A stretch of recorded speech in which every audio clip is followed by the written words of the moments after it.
because these guys is crazy, bro. Ladies and gentlemen, boys and girls, we are here for another segment of some good old Players' Choice Gridiron. You guys ready to talk football today? Let's get it. Yes, Let's sir. get it.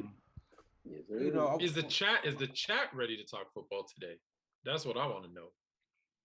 A chat you is heard it, always chat. ready. Chat's always Y'all all ready right. to go? All right, let's see. Let's see. All right, man. We got two guests in here. I got my man Chris. How you doing today? I'm doing good, man. What's going on? Oh man, I'm doing all right. You wanna talk to the people? Introduce yourself. Yeah, so my name is Chris Smith. I used to be a football coach. I used to play ball. I played ball at Humboldt State, like 2003 to 2005. Before that, I was at Saddleback, and then got into coaching. That's where I met Bama. I was his running back coach at the junior college.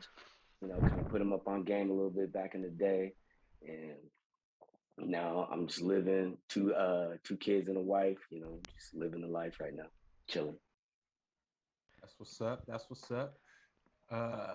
My man Nick Mac Daddy. Is that how you want me to introduce you? I'm What cool with name you that, want to man. go That's by? fine. My, That's my, fine. my man Mac Daddy. Oh my What's up, man? Talk to the god. people. Introduce yourself. I What's forgot to going on, change it. everybody? Yo, wait, I'm sorry. I forgot to change the title on the screen. If you're here for basketball, I apologize. This is Players Choice Gridiron. I forgot to change the title. That's my bad. I think we That's need You a good? You we need good? a new For my side, producer. it says that We being need a good. new producer. You know what hey it that is? Jay has been consistently doing it for me, and every time I checked, I was like, oh, I bet we're good. But now it's like the one week I didn't check, it's the one week we're not good. So my bad, Matt. Go ahead and Mm-hmm. shout yourself out. Where can anybody find you at? All right. Well, I'm Nick Mac Daddy Mac. You can find me every Monday night behind the scenes producing the Ryan Show at FM, all on over 350 terrestrial internet and FM radio stations worldwide, hosted by Mr. Cheeks from the Lost Boys and Ryan Vernell. And then you can find me on TikTok at Mac Daddy NBA, and you'll also find my work online with the Hugh Jackson Foundation, interviewing former players and current players about their charitable organizations. got you. You guys heard the man. Go give them both a follow. And show some support to them. We got some honored guests on here. You guys show them the same love that you show us. Now, Dub, Yahoo. is this somebody that you think was the MVP of the Super Bowl? You talk which Super Bowl? Well, hold on. Who? What was the question you wanted me to ask you? He he So wa- he wants to talk about Super Bowl LIV so listen. So everybody in the Discord. 2020 when the Chiefs defeated the 49ers Hmm. because he wants to go back an episode I think I because he think we need disagrees to. with Damian Williams, the real I MVP. think we really need to deep dive into this, bro, because you guys are insane right now trying to say that Damian Williams is the MVP of Super Bowl 52. So Bama, Fluent, Chris or Mac, if y'all agree, go ahead, give y'all takes. I will wait till after y'all say y'all things, and then we'll have to go about this, because that is nasty. So let's just go around the room and let's see who agrees that he is the MVP. Ben, yes or no? Was he the MVP? Man, no, he wasn't no MVP Okay. because it was only one play. Like it was one play of 50 yards. I mean, he had like 100 yards. Don't get me wrong, but like What are you talking the big play he made was that 50-yard run to seal the game, and they were already up. So Patrick about? Mahomes was the MVP of that Did game. we watch a different game? Because his longest play was a 38-yard run It Well, it was was a run. it was a Far as I 38-yard it run. was a on run. It's a 104 yards rushing on an average of 6.1 per rush with a touchdown, which is about the same It was as Patrick Mahomes, your MVP, had in passing average per play. He averaged 6.8 passing yards per play with two touchdowns and two interceptions. How's he the MVP? He's not. He had a 78.1 quarterback rating, a QBR of 63.5, and you're going to take away from the guy who touched the ball 21 times, put up 131 yards, two touchdowns, and average more per yards per carry than the quarterback? Give me a well, break. if it weren't for that 3rd and 17 that Mahomes did with that pass to Tyreek Hill, I'm telling you, it would Is have the changed the MVP? game. Is it the MVP of the Is play or the MVP of the game? So I love that you went to the whole stats back, Ben. I got your help, Ben. I love that you said all of that. You want to know why? Because in the fourth quarter, when they were down 20-10, like you said, it's the most valuable person on who won them that game, and the most No, valuable no, the person most on valuable person no for who the game, okay, and the not for most an instant. okay then the The most game. valuable person to that game and winning that game was Patrick Mahomes because in that fourth quarter, Patrick Mahomes literally did everything. He was rushing, he was passing, he came up with after big play. I went back and actually rewatched all of this. Damian Williams barely touched the ball in the fourth quarter. He was not the reason why they Oh came back man, 20-10. You gonna sit that's here how and I tell know me you didn't watch. what? I did watch it. He Hold on. touched Let the me let me ball tell you when two they things. was Let me tell up you and two they things. was running the clock out. That's when he was When you touching come the back, ball. hold on. Wow. When you come back, when you're down 20-10, and you beat a team 31-20, who actually is the MVP? It's actually it's actually the defense. Oh, then say the defense. Because say the defense. they held them to 20 points, So which then allowed the comeback. So Hold then on, Tom Brady let me wasn't finish. the MVP for the Patriots game as Let well. me finish. Tom Brady So the wasn't the defense had to MVP for the hold them. The Patriots game defense as had to well. hold them. That's one. That's one. Two, he didn't touch the ball. He's still the MVP because guess what? Because he was running the ball and catching the ball so effectively, what did they have to do? They had to change their defensive game plan, which allowed Patrick Mahomes to do anything. Oh, and by the way, he did touch the ball because he had the last two touchdowns of the game, the 5-yarder and the 38-yarder. That's what sealed the game. I'm glad that you mentioned that they had to adjust their defense because I watched the whole entirety of that offense and the way that defense was playing. They did not adjust to Damian Williams at all.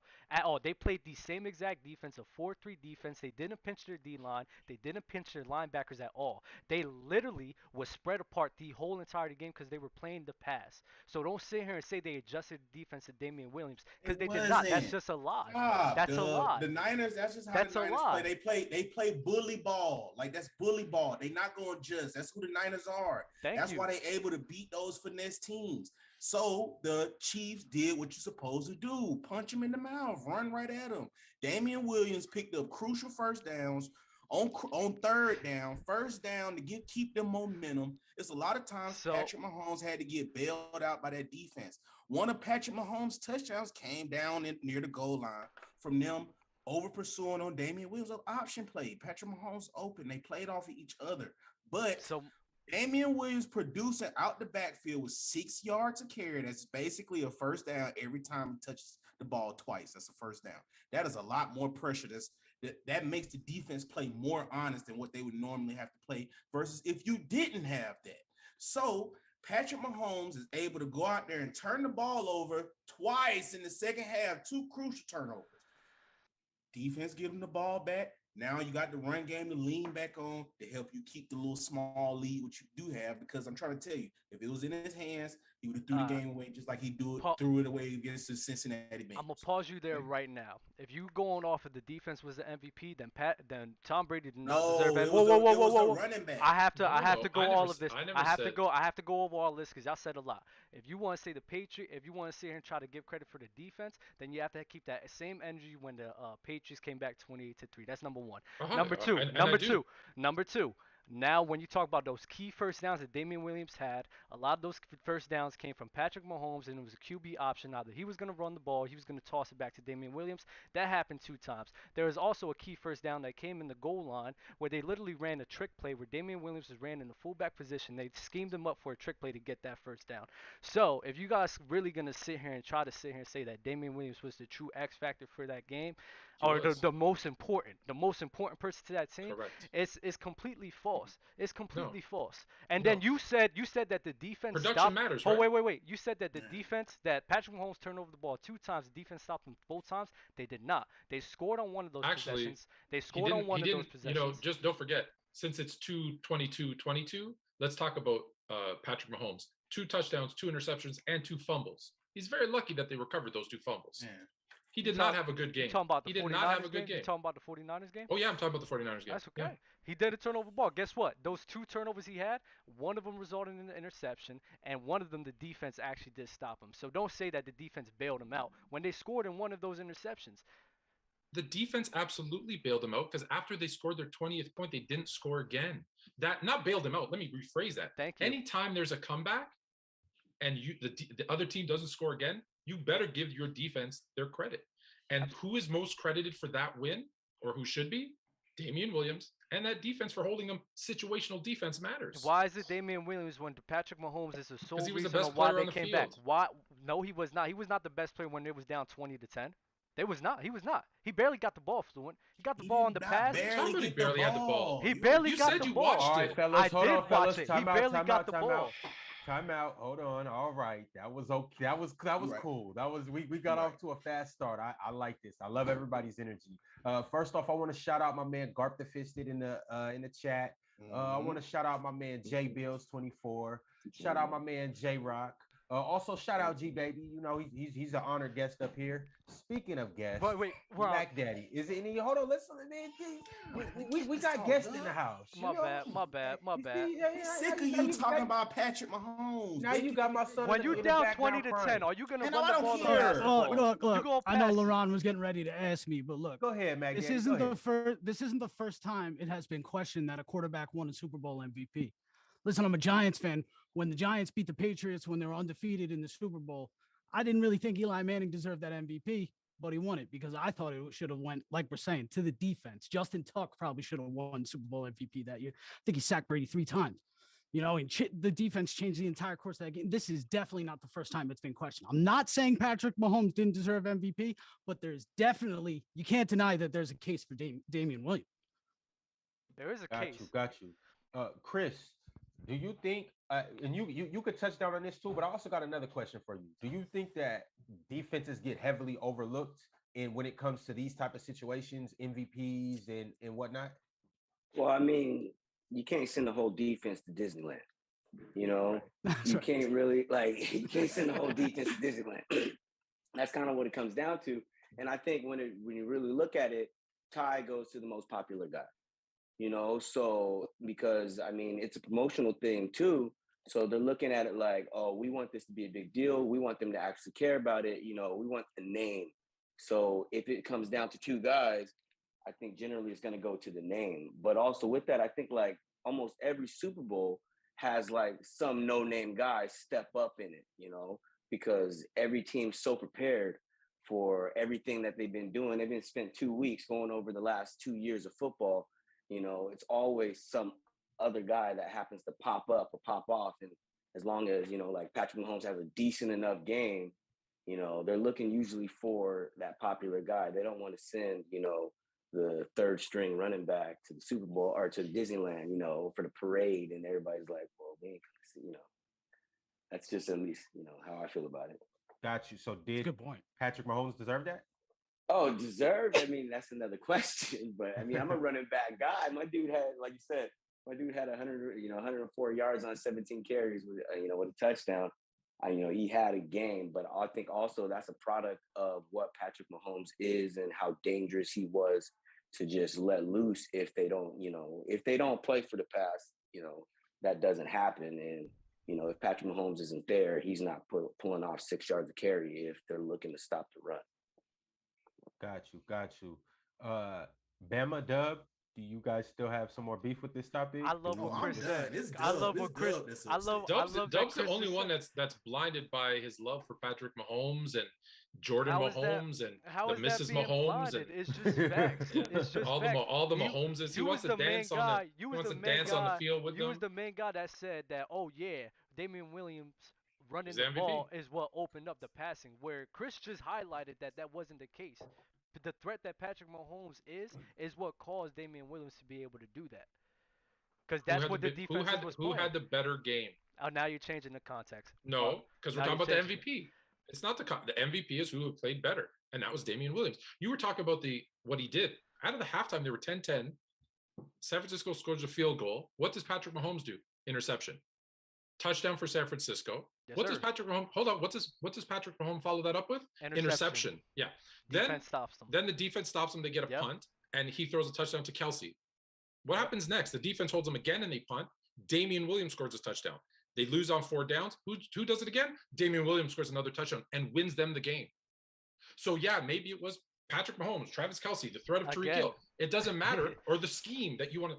Who put in the work? who produced. Again, now Damien you're Williams, now you're MVP. now you're just looking at one part instead of not looking at the whole No, I gave you thing. this whole second When you're half. looking, no, you did not. You're talking about one play, and one play. You're talking about TD to Kelsey and the TD Damien Williams. Completely forgetting about what Two Patrick. TDs by Damien Williams. Completely forgetting what was going on through those TD drives and what led up to that. I seen Patrick Mahomes scrambling, getting big first down plays with him rushing the ball. Was rushing the he ball was blocked? more Was than Patrick Damien. Mahomes blocking you for talking Damien about Williams? you talking about that one rush. You talking about that one rush when the pocket was flush and he went straight up the middle. That's routine. Your Manning would have did that. I know Ron wants to move on to the. I know everybody because I can see everyone's face. Everyone wants to move on to the next topic, and we should. Your problem, Dub, and forever will be your problem until I don't know, maybe you hit 30, is that you fall in love with your eyes, and you lust for these players for their skill, and you don't actually see what's important. Your problem is you look at everything from a numbers base, and you refuse to accept the whole entirety of what goes on in a football game. And sadly, that's your flaw as well, Flo. Yeah, that pretty dress. I don't fall in love with that pretty dress. Cooper Kupp was him this year. Oh, he's still mad about Cooper Kupp. He's still mad about Cooper Kupp. All right, so let me get a P in the chat for Cook. Hold on. Sorry. Talk to us. Can I get one real quick? So, I mean, like he had a game, and I get that, but like, and then he's saying, Damien Williams touchdown. But one of those Damien Williams touchdowns was a pass from Patrick Mahomes. And if you take away a 38-yard run, what are we looking at? 16 carries for. You can't take it away. I'm just saying when you look at it, I'm not saying you can't. I'm not saying take it away. Yeah. But when you look at it, what was his? I mean, it's closer to a 4-yard average without that run. You know what I'm saying? Well, if you take away that touchdown pass to Damien Williams, he has one touchdown and 2 interceptions. But we're still. I'm not saying take it away like in the aspect of he didn't have it, but when you look at it as okay. He did. I mean, it's a 4-yard average with a big run. That's what it is. It's closer to a 4-yard average with you know what I'm saying? And like, I mean, if it was like, okay, he put up 32 carries, you know what I mean? And it's something like that, I could be more online with. Let me ask you this. Was the guy. Chris, you're a running back guy, right? Chris is a running back guy. And I'll ask this to Dub, but I want Chris or Nick to answer. Change the names. Instead of Patrick Mahomes, Ryan Tannehill is the quarterback, and Derrick Henry is the running back. Who wins the MVP? But again, you want to know? No, wait. No. I didn't ask you. What did I say? Who wins the MVP? What did I say earlier? Ty goes to the most recognized guy. So like I said, I'm not saying it's clear cut or anything, but I can easily see. Because I guarantee you, you're political. I can tell you're a good dude. I like you. But the reality is, if it was Derrick Henry, it's hands down. Wow, Derrick Henry killed him. 6 yards a carry. What an MVP. He's a superstar. But it was Damien Williams, and they're like, oh, Patrick Mahomes. But you're completely disregarding the fact that if Ryan Tannehill is the QB, they play a whole entire different No, it doesn't matter. No, yes, it does matter. That does matter. If the game played out the same. Stop. No, because this is my problem with you. You don't put context into anything. You just say this and that, and you assume it's going to be the same thing. If Ryan Tannehill is the QB, it's a whole different game. There's we just talking about the game. You're adding too many variables. If the game played out the same, I don't trust them to do the same. Had 17 carries. It's not about what you trust, Dub. It's not what we can't do that hypothetical because it's an unrealistic hypothetical. I don't believe that for happening, honestly. So if you go, hold on. If you go to Harvard, they do what layman's terms call an A/B test. And what an A/B test is you have 2 scenarios, and you're only allowed to change one variable. Because if you change more than one variable, it skews everything. So if you change one variable, which is who the QB and who the running back are, the running back gets the MVP easily, which proves that if they both produce the exact same, you're going by name, like Chris said. Let me ask you this. If you switch those 2 players, doesn't that change the dynamic of the game? It don't know. I'm saying answer yes or no. Yes or no. It's a yes or no. Dramatic. It's a yes. It's a yes. Because you don't want to answer it because it's a bull crap analogy. You don't know is the answer. It's a bull crap analogy. We do know. All right, fellas. I'm gonna cut it right now where you guys are dead even. I don't know who got the argument right now. No, I think I won, and because it's a bull crap analogy. All right, look, check this out. Check this out. Well, I got the bigger name, so I get the tie goes to me, the bigger name. Hey, chat, who's winning this argument right now? Dub or Mr. Fluent? You let me know. In the meantime, my guy Mac Daddy, I'm gonna give you the option to choose on what you want to talk next. Would you like to talk about the new head coaching carousel, would you like to talk about the quarterback dynamic right now in the NFL, or would you like to actually get into some power rankings? I think I want to address the coaching hires real quick because being a Giants fan, we hired Brian Dable, you know, and I'm actually, that's the guy I wanted before we hired Joe Judge. Okay. So, well, we right there with it. The Giants hired Brian Dable. How you guys feel about this? I guess I'll go first because I picked it, but I don't think it changes a damn thing, to be honest. We're still in salary cap hell.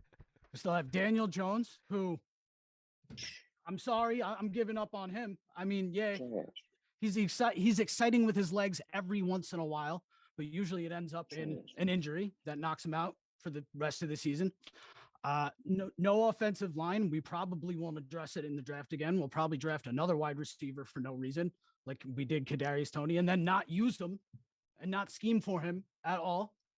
I mean, this team is so much more than just a coaching staff change away from competing, period. And that's all there really is to say about that. I don't think the defense was highly overrated going into last season.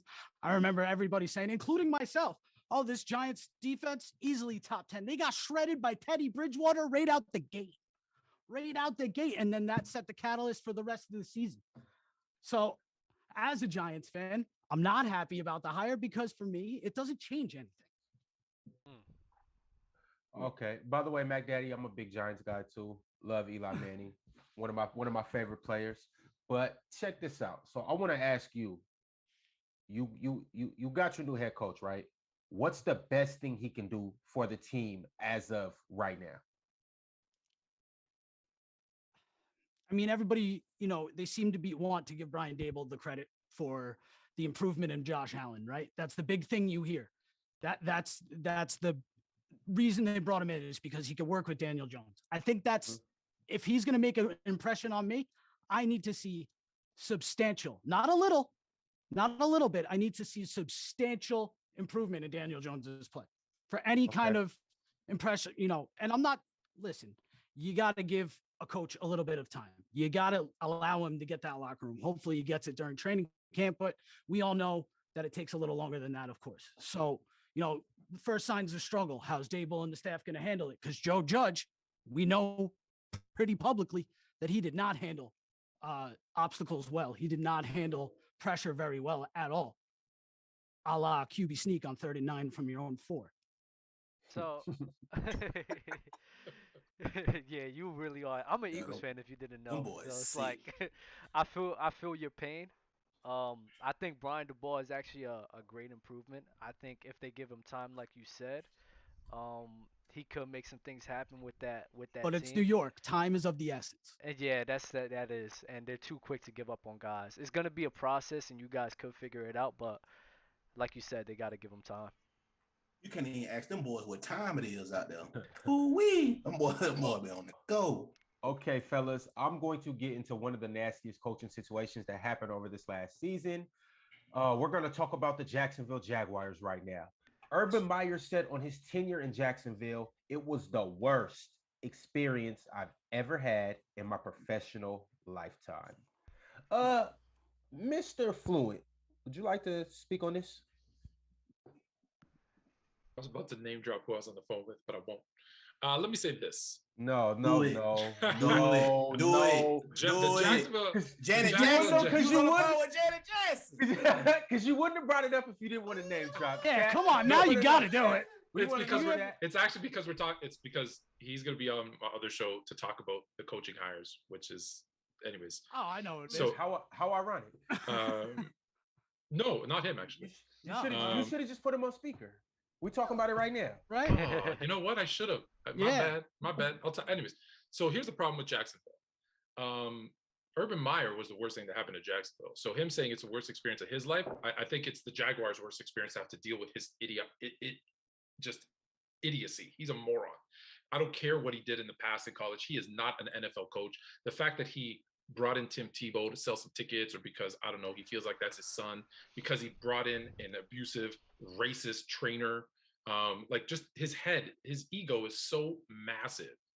And the fact that the Jacksonville Jaguars kept that GM, Trent, as my guy from Key and Peele would say, Balake, is just, it's stupid. Like, that's the whole reason they didn't get an actual good head coach in that I think is a better fit in Byron Leftwich. The whole Jacksonville, top to bottom, is a mess. So I don't know who to blame, but they're all to blame. Okay. They're a mess from Con on down, man. Yeah, from all the way to ownership. So they've hired Doug Peterson. Dallas Jr. is what I like to call him. Cowboys Jr. Yeah. Does anybody want to speak on a new hire of Doug Peterson? And this is the anybody, whoever wants to pick it up. Well, let's start with Doug, because that's his Super Bowl winning coach, no? We could start off with me. To be honest, I'm kind of worried because it's like a trend, I'm kind of worried, like Doug Peterson and the guys like who's won the Super Bowl. It's kind of like a curse. Like you have this great successful season, you have this storybook ending, but then everything after that is just completely terrible.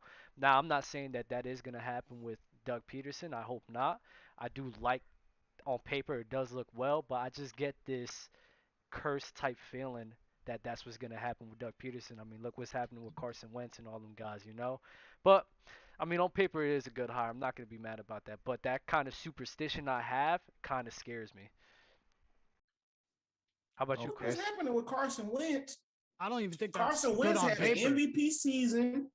Carson Wentz had an MVP season behind him. Got hurt. Fast forward, old boy played Nick Foles and he won a Super Bowl.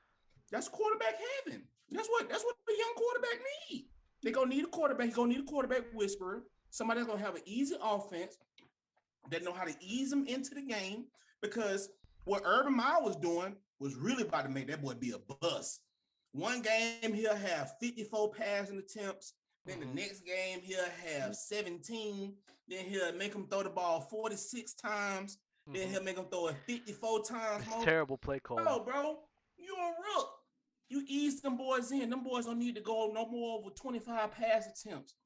Maybe if you really feeling good, like, oh, young pup, you doing good, I might ease him to 30. But not really. I'm not going to do that too many times because you need to learn how to play in the NFL. It's the way we play up in here. That 54 out the gate, he's about to make that boy be a bust. That boy close to being a bust. Still, coach will tell you, he still might be a bust. That first season shapes you as a quarterback. And just think about how many quarterbacks have been lost to bad coaching, bad QB coaching, turnover in offensive coordinators. Because let's be honest, you think Doug Peterson is going to have a long enough leash that he's going to go in and lose 15 games next season? Coaching a winner, though. And they're going to keep coaching a winner. That boy only lost like 1 or 2 games from high school all the way through cop. I don't know. I'm kind of worried with Doug Peterson because he had Carson Wentz, doing the same thing, throwing a lot, like 40 and 50 times.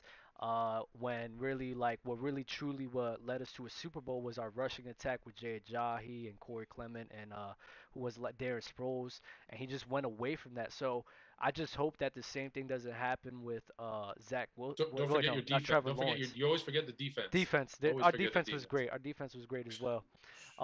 So yeah, Doug Peterson, he's one of those coaches that likes throwing the ball. I just hope they don't follow that same type of formula that you're talking about because they got James Robinson in the backfield.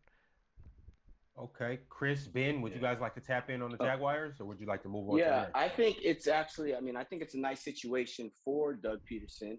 I kind of agree with Bama. He will be somewhat quarterback friendly, and just having Robinson, some of those receivers they got a few nice guys on defense, and Jared Allen, and they still got Miles Jack. I don't even know, but they had a few guys that they had a few ballers on defense. And, it's the same kind of situation. They got, like I said, solid running back, young quarterback that I think he can mold.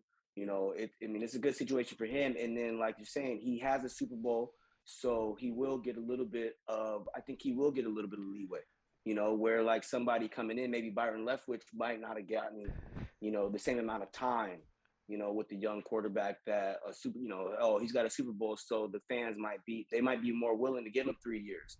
You know what I mean, to figure it out, as opposed to, young black, first time, coming up. It's kind of situation. Got you. Yo, Ben, Oh, Yo, what's up? You was about to tap in? yeah, the Doug Peterson, I like that move. Think it's great for Trevor Lawrence because like I think Trevor Lawrence got potential, but you can't really see it because he's with the like one of the worst franchises with the Jags. So like I just think it was just a great move by them. Okay. Can we comment about Ben? That's a nice background you got, Ben. That's It's nice. beautiful. I like the brick. Yeah. I like it. I like it. Yo, Being from the block. Yeah. Ready sir. from the Good. block. Yes, Yes, sir. sir. Yes, Yes, sir. sir. I see you, boy. Hey, He's got a new loft. It's looking nice. shout out to the Yes, chat. sir. Y'all having me crying over here. We got talking about John Cena and seeing your way out of here. We got Hey, that boy's a fool. them boys is hilarious. Guard the That boy Fisted, is a fool, Trent, man. Chandler Jones, J Rock. You guys are having me crying over here.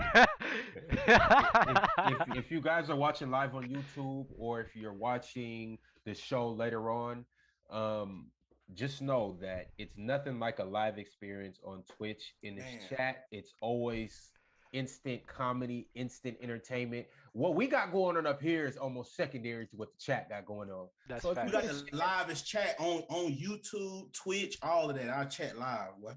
Straight if up. you get a chance, tap into the chat live. I promise will you, I you will won't say regret I watch a lot of shows, and I haven't seen a more entertaining chat than ours. You still need that plastic sometimes I love surgery. I sometimes start watching. I love it. sometimes start watching our chat and I forget because they're good. But anyways, yes, go ahead. And go you ahead. know I know what? before I joined the show, that was like one of my favorite parts was watching people just go at it in the chat, man. Facts. It's awesome. I'm both shows.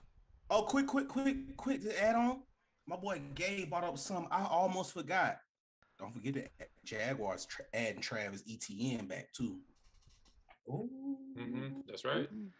That's right. Yes, sir. Ooh. And I'll say this: if they go out and draft Justin Ross, oh man, that's even more dangerous. Because now that boy really gonna have a weapon he comfortable with from college, who he won the Heisman throwing the ball to.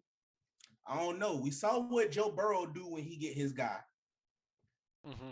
Trevor Lawrence, 6'6", 240 pounds. Josh Allen over there, same thing. Hey, I'm just saying, bro. And I think Trevor Lawrence got more of a better passing game than Josh Allen. I'm sorry. I do need to. You heard it here first. A bold prediction. You heard it. Oh my God. Because listen to me, man, for real. If the Jaguars draft Justin Ross and put him over there at receiver one, man, I'm trying to tell you, bro. We gonna look back on it, and y'all gonna think it's nasty right now. We gonna look back on it and be like, damn, that boy Bama knew something. If the Jaguars draft Justin Ross, who was hurt from Clemson, his favorite weapon from when he won a national title from Alabama, they thumped Bama 41-16. Justin Ross, one hand. They better be careful. They better be careful because one thing I learned about Jaguar fans in the last 2 days is if they don't like you, they will find dirt on you. So, because wait, what happened? Y'all didn't see that poor little girl from Bailey Sports that she made fun of the Jaguars, and they all went and found tweets from her from 2013 and 2014 that were like racist. She in trouble, bro. As a Jags fan said, "Oh, you want to make fun of us? Well, tell me about this tweet." Ooh, so nasty. Bama, I'm kind of with you because what's his name? Trevor Lawrence didn't have nobody to throw to because everyone kept dropping balls. But it's like Joe Burrow in his first season. You've seen the potential. You've seen how even in his first season, he was putting up numbers with T. Higgins and Tyler Boyd and those guys. The offense was actually looking pretty good. You've seen that potential. We haven't seen that potential yet with the with the Jaguars, and Trevor Lawrence at all. Not trying to discredit him at all, but it's kind of hard for me to lean more towards what you're saying, bro. I'm sorry. All right, this is how you'll lean more towards what I'm saying. When James Robinson got over 20 yards to carry, they was in more position to win the game.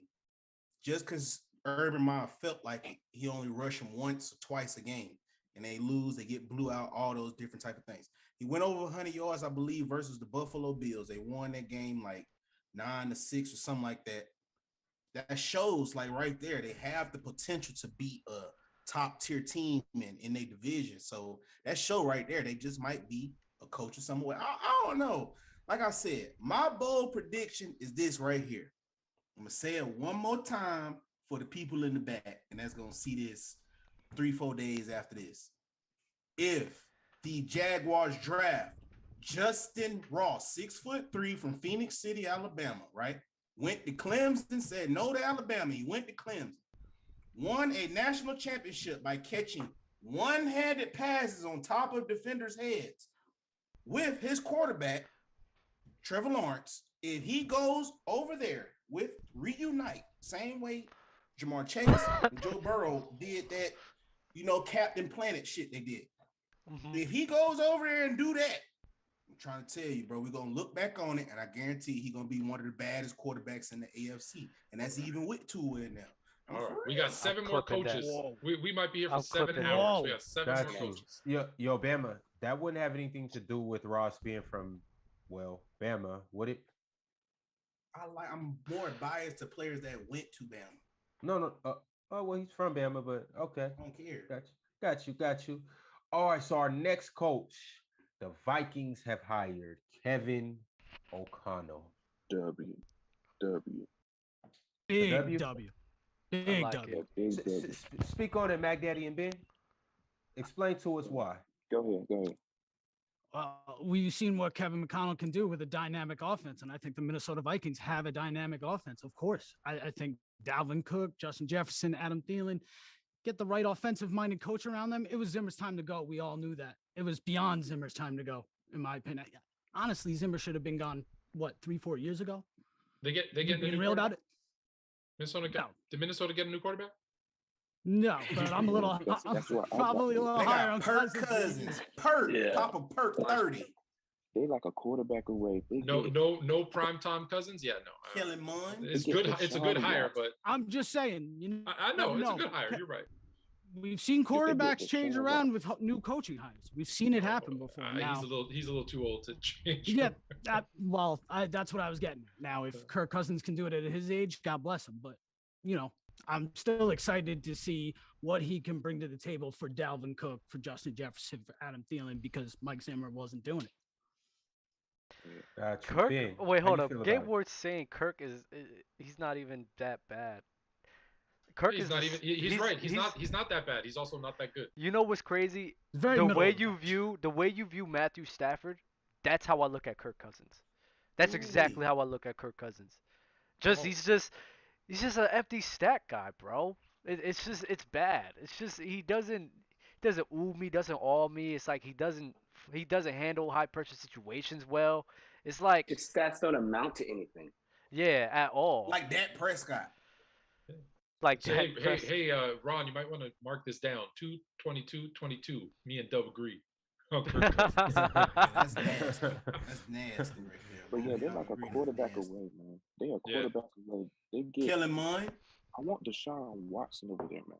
I like Kellen Mond. I like Kellen Mond. Yeah. Kellen Mond, Nick will know this. Kellen Mond worked out down at the House of Athletes with Hugh Jackson and Brendan Marshall and those boys right before he got drafted.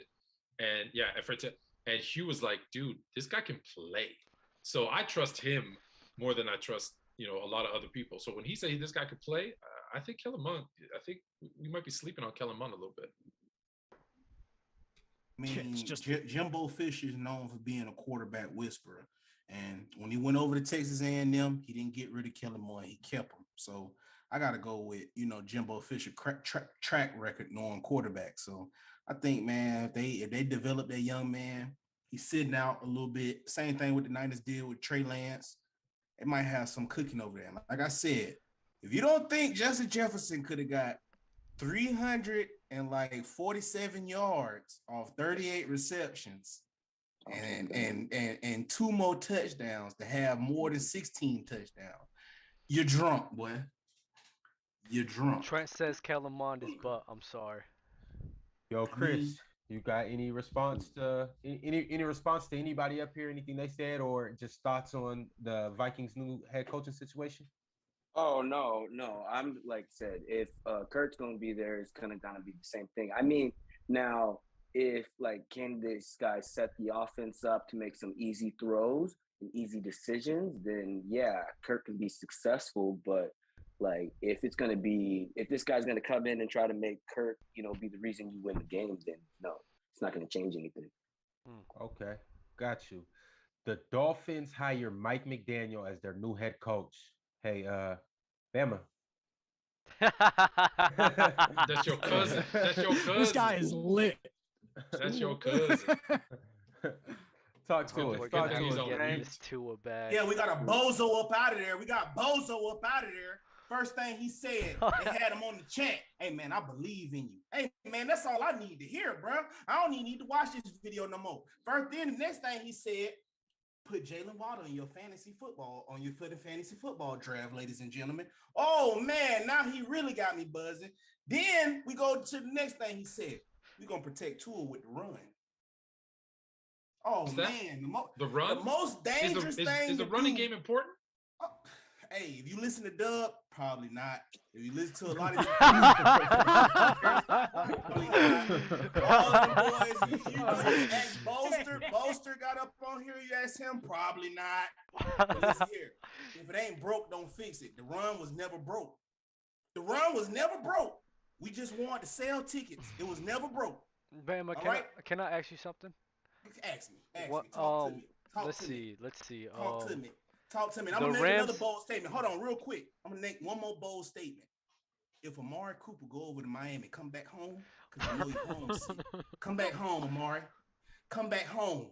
Oh, man, magical. We need to get to these coaches because I got a bold statement, too. Did the Rams make it and win the Super Bowl through passing the ball or running the ball? That's different because they had a passing dynamic with Cooper Kupp, dog. But that's almost just as Don't forgetting about the defense again, Doug. No. The defense too. But also this, Doug, did they attempt to establish the run? They did, especially in the Super Bowl. That's all I'm done. Weren't successful at all. It wasn't. Did they get better? No. I didn't say it was successful, but did they attempt to establish the run? I got two things. One, did they get better when Cam Akers came back and there was a threat of a run, even though they didn't do it that well? Yes. And two, to Dub's point, a lot of those passes to Cooper Kupp were short passes, kind of like runs, right up the middle on the flat. Right, so that was kind of the running game. Yeah, that was the running game. It was. It was. I agree with you. Back too. He might as well Debo Samuel. Hold on.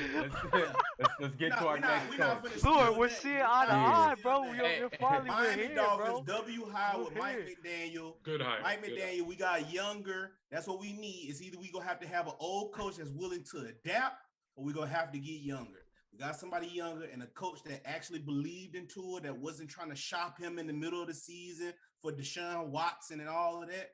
I'm happy, bro. We're gonna have a Mike McDaniel, and he's gonna show him Tua how to be a proper game manager. Are you sure this is the guy you want shaping Tua, though? Is this the guy you really want shaping Tua? He young. I would have preferred your boy Dayball up there. I would have wanted him because he was over there at Alabama before he went back to the NFL. He came to Alabama. Jalen Hurts made him leave though, but that's a little. I do say this. I'm always nervous about a head coach coming in as kind of an offensive guru because he was in a good offense who wasn't the one who called the plays. I get it. He learned Sean McVay's offense and he's a student, but you never called a game. And again, we've talked to enough people who've called games. It's harder than you think.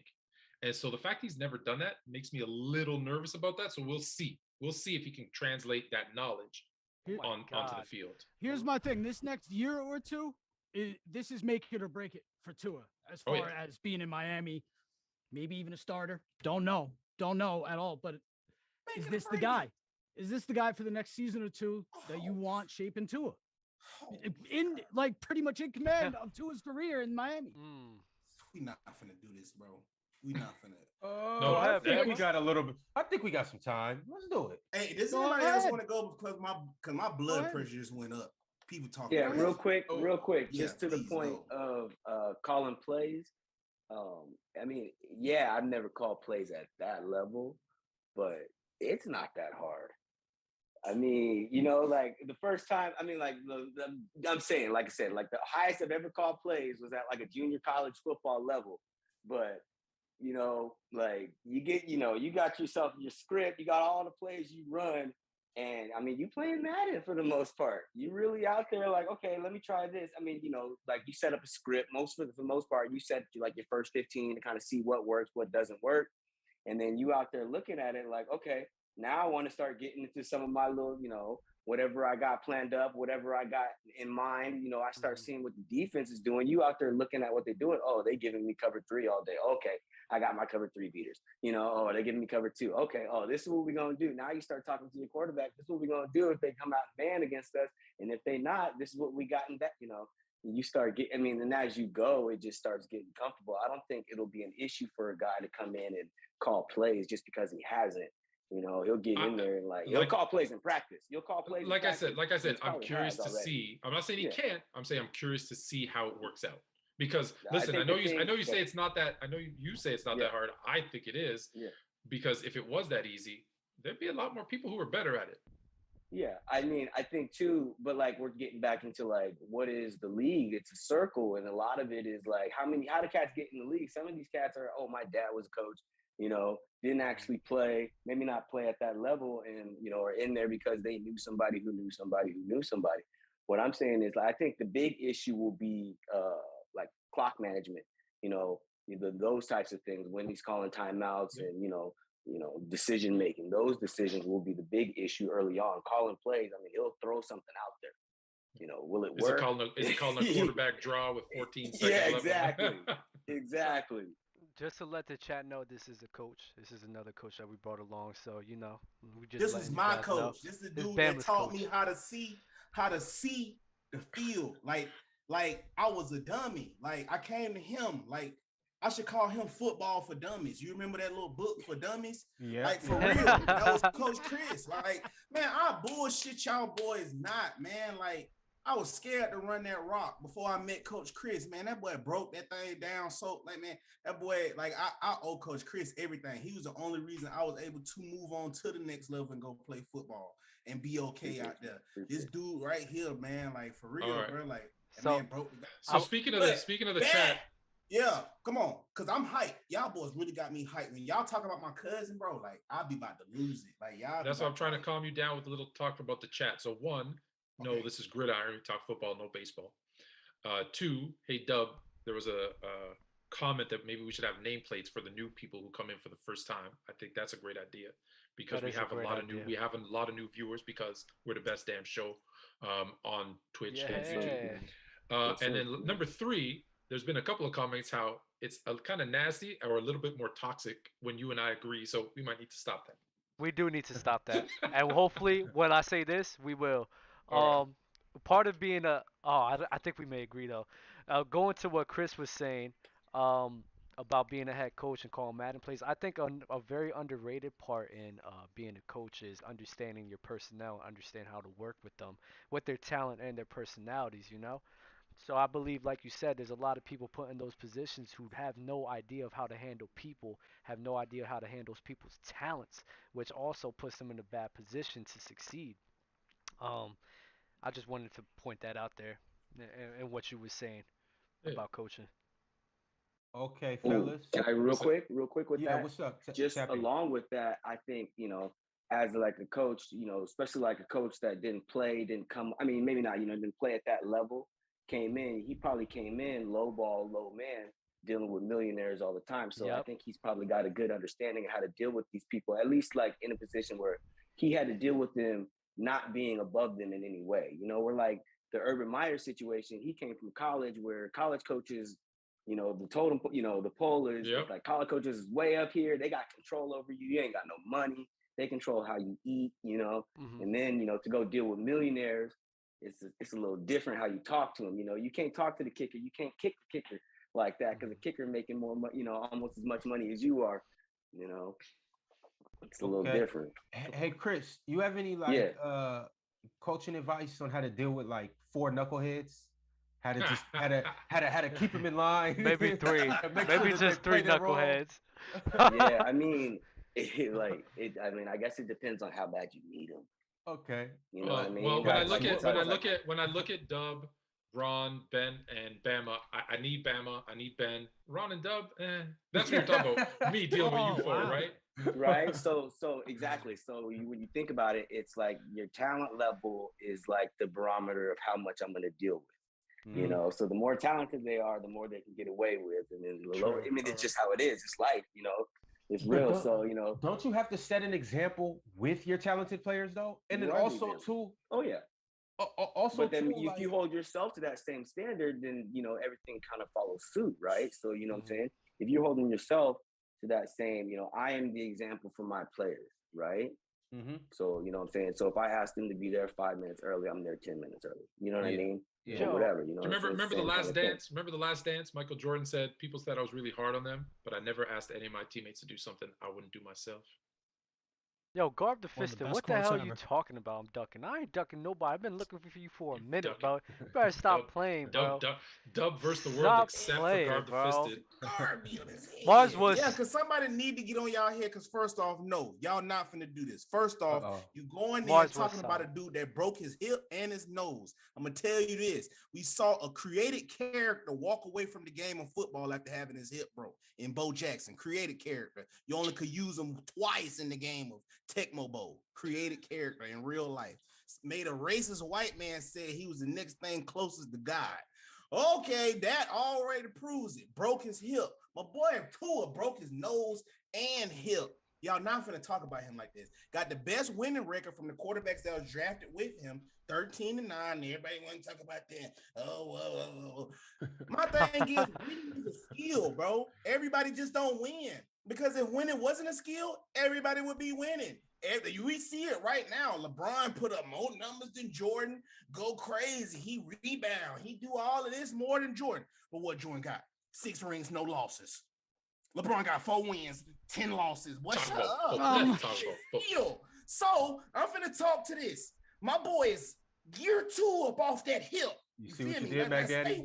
See what you did? He year 2 all right with that it. hip. I'm seeing that zip on that ball, bro. I'm seeing that zip.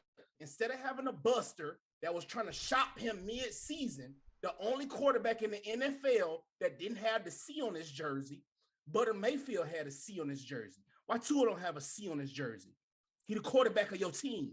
So you over there playing. Imagine y'all working at McDonald's or wherever y'all work, FedEx right now, and your boss over you don't like you. Like, hey, bro, I'm on Indeed. Imagine your boss telling you I'm on Indeed every day trying to find somebody to replace you, boy. Well, y'all not finna tell me y'all finna go out there and rip off 7 wins in a row. 7 wins. Come on, man. Your supervisor over you. Bezos over you right now. I'm never bringing up Tua again. Is your mute button working, Ron, or no? Not today. We weren't able to connect that. So we go. When that boy Mike said, "I believe in you, Tua," well, he won. He won. Hey, he won. He's not wrong. Let's get into topic 2. What's the next coach? Wait. We got 3 more coaches to finish up. The Texans have hired former Buccaneers and Bears head coach Lovie Smith. What a great hire. Somebody here is very what a great hire. How does he go to the Super Bowl and then go 10-6 and get fired from Chicago? That's how it shows you how horrible that ownership is for my Bears. Lovie Smith is going to turn that team around. Let me tell you something right now. The legal process is starting to turn. I don't know if he can get Deshaun Watson to stay. I don't know. But if Lovie, who people love, players love, associates love, the neighborhood, everybody loves Love. You've never heard one person say a negative thing about Lovie. Come from Tony Dungy's coaching tree. If he could somehow get through to Deshaun Watson to stay, and he starts as the quarterback of that 4-win team. Do you know what that other 4-win team from 2 years ago did this year when they got their quarterback fully healthy and playing a full season? Yeah, they just went to the Super Bowl. The Houston Texans made the best hire, the only minority hire, by the way, too, which we don't talk about enough, is that freaking 9 coaching jobs and only 1 minority hire. But that's, I promise I wouldn't bring that up again because I bring it up every week. 1.5. You know what? Tomorrow, but let me just say this: the Houston Texans will have a winning record this season. Cowboys tripping. Yo, listen. Tomorrow I'm hosting a Clubhouse at 8:00 p.m. Y'all, no, 7:00 p.m. Y'all better show up, bro. Garb the Fisted, Eyes So Godly, G Baby, bro. We gonna get all into it. Respectfully. Didn't you call me and tell me to leave the haters alone the other day? And I love this. This is my favorite part. I love this. This is so fun. So just let me rebuttal. Hold on. Quick. Can I get Ben and Chris? And Nick? They have not talked enough. Let them tell us about Lovie Smith. How great that is. All I'm saying, before you get into that, I just want to see what you got to say about this. First off, everybody hollering at black coach, they hired a black coach. Well, he went into the worst situation in NFL. Y'all want to talk about hiring black coaches? How about we hire him into a good situation? Oh, I agree. You know what? He gonna be gone. Hey, listen here. We finna be talking about why do you think Smith, was that the right hire? Man, they finna get that boy why out do you there think? so quick. Why do you think Don't nobody Houston want to be there? Why do you think Houston even had an opening? Because they hired Cullen last year and he didn't win and they fired him too. I'm not saying it's right. I wanted to. I didn't want to bring it up. I didn't want to bring it up.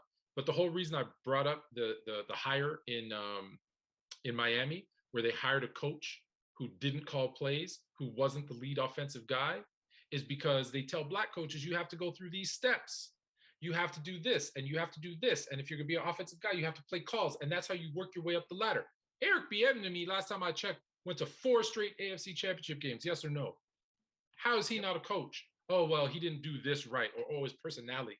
Yet a guy who has done nothing, has proven nothing, multiple guys, keep getting jobs.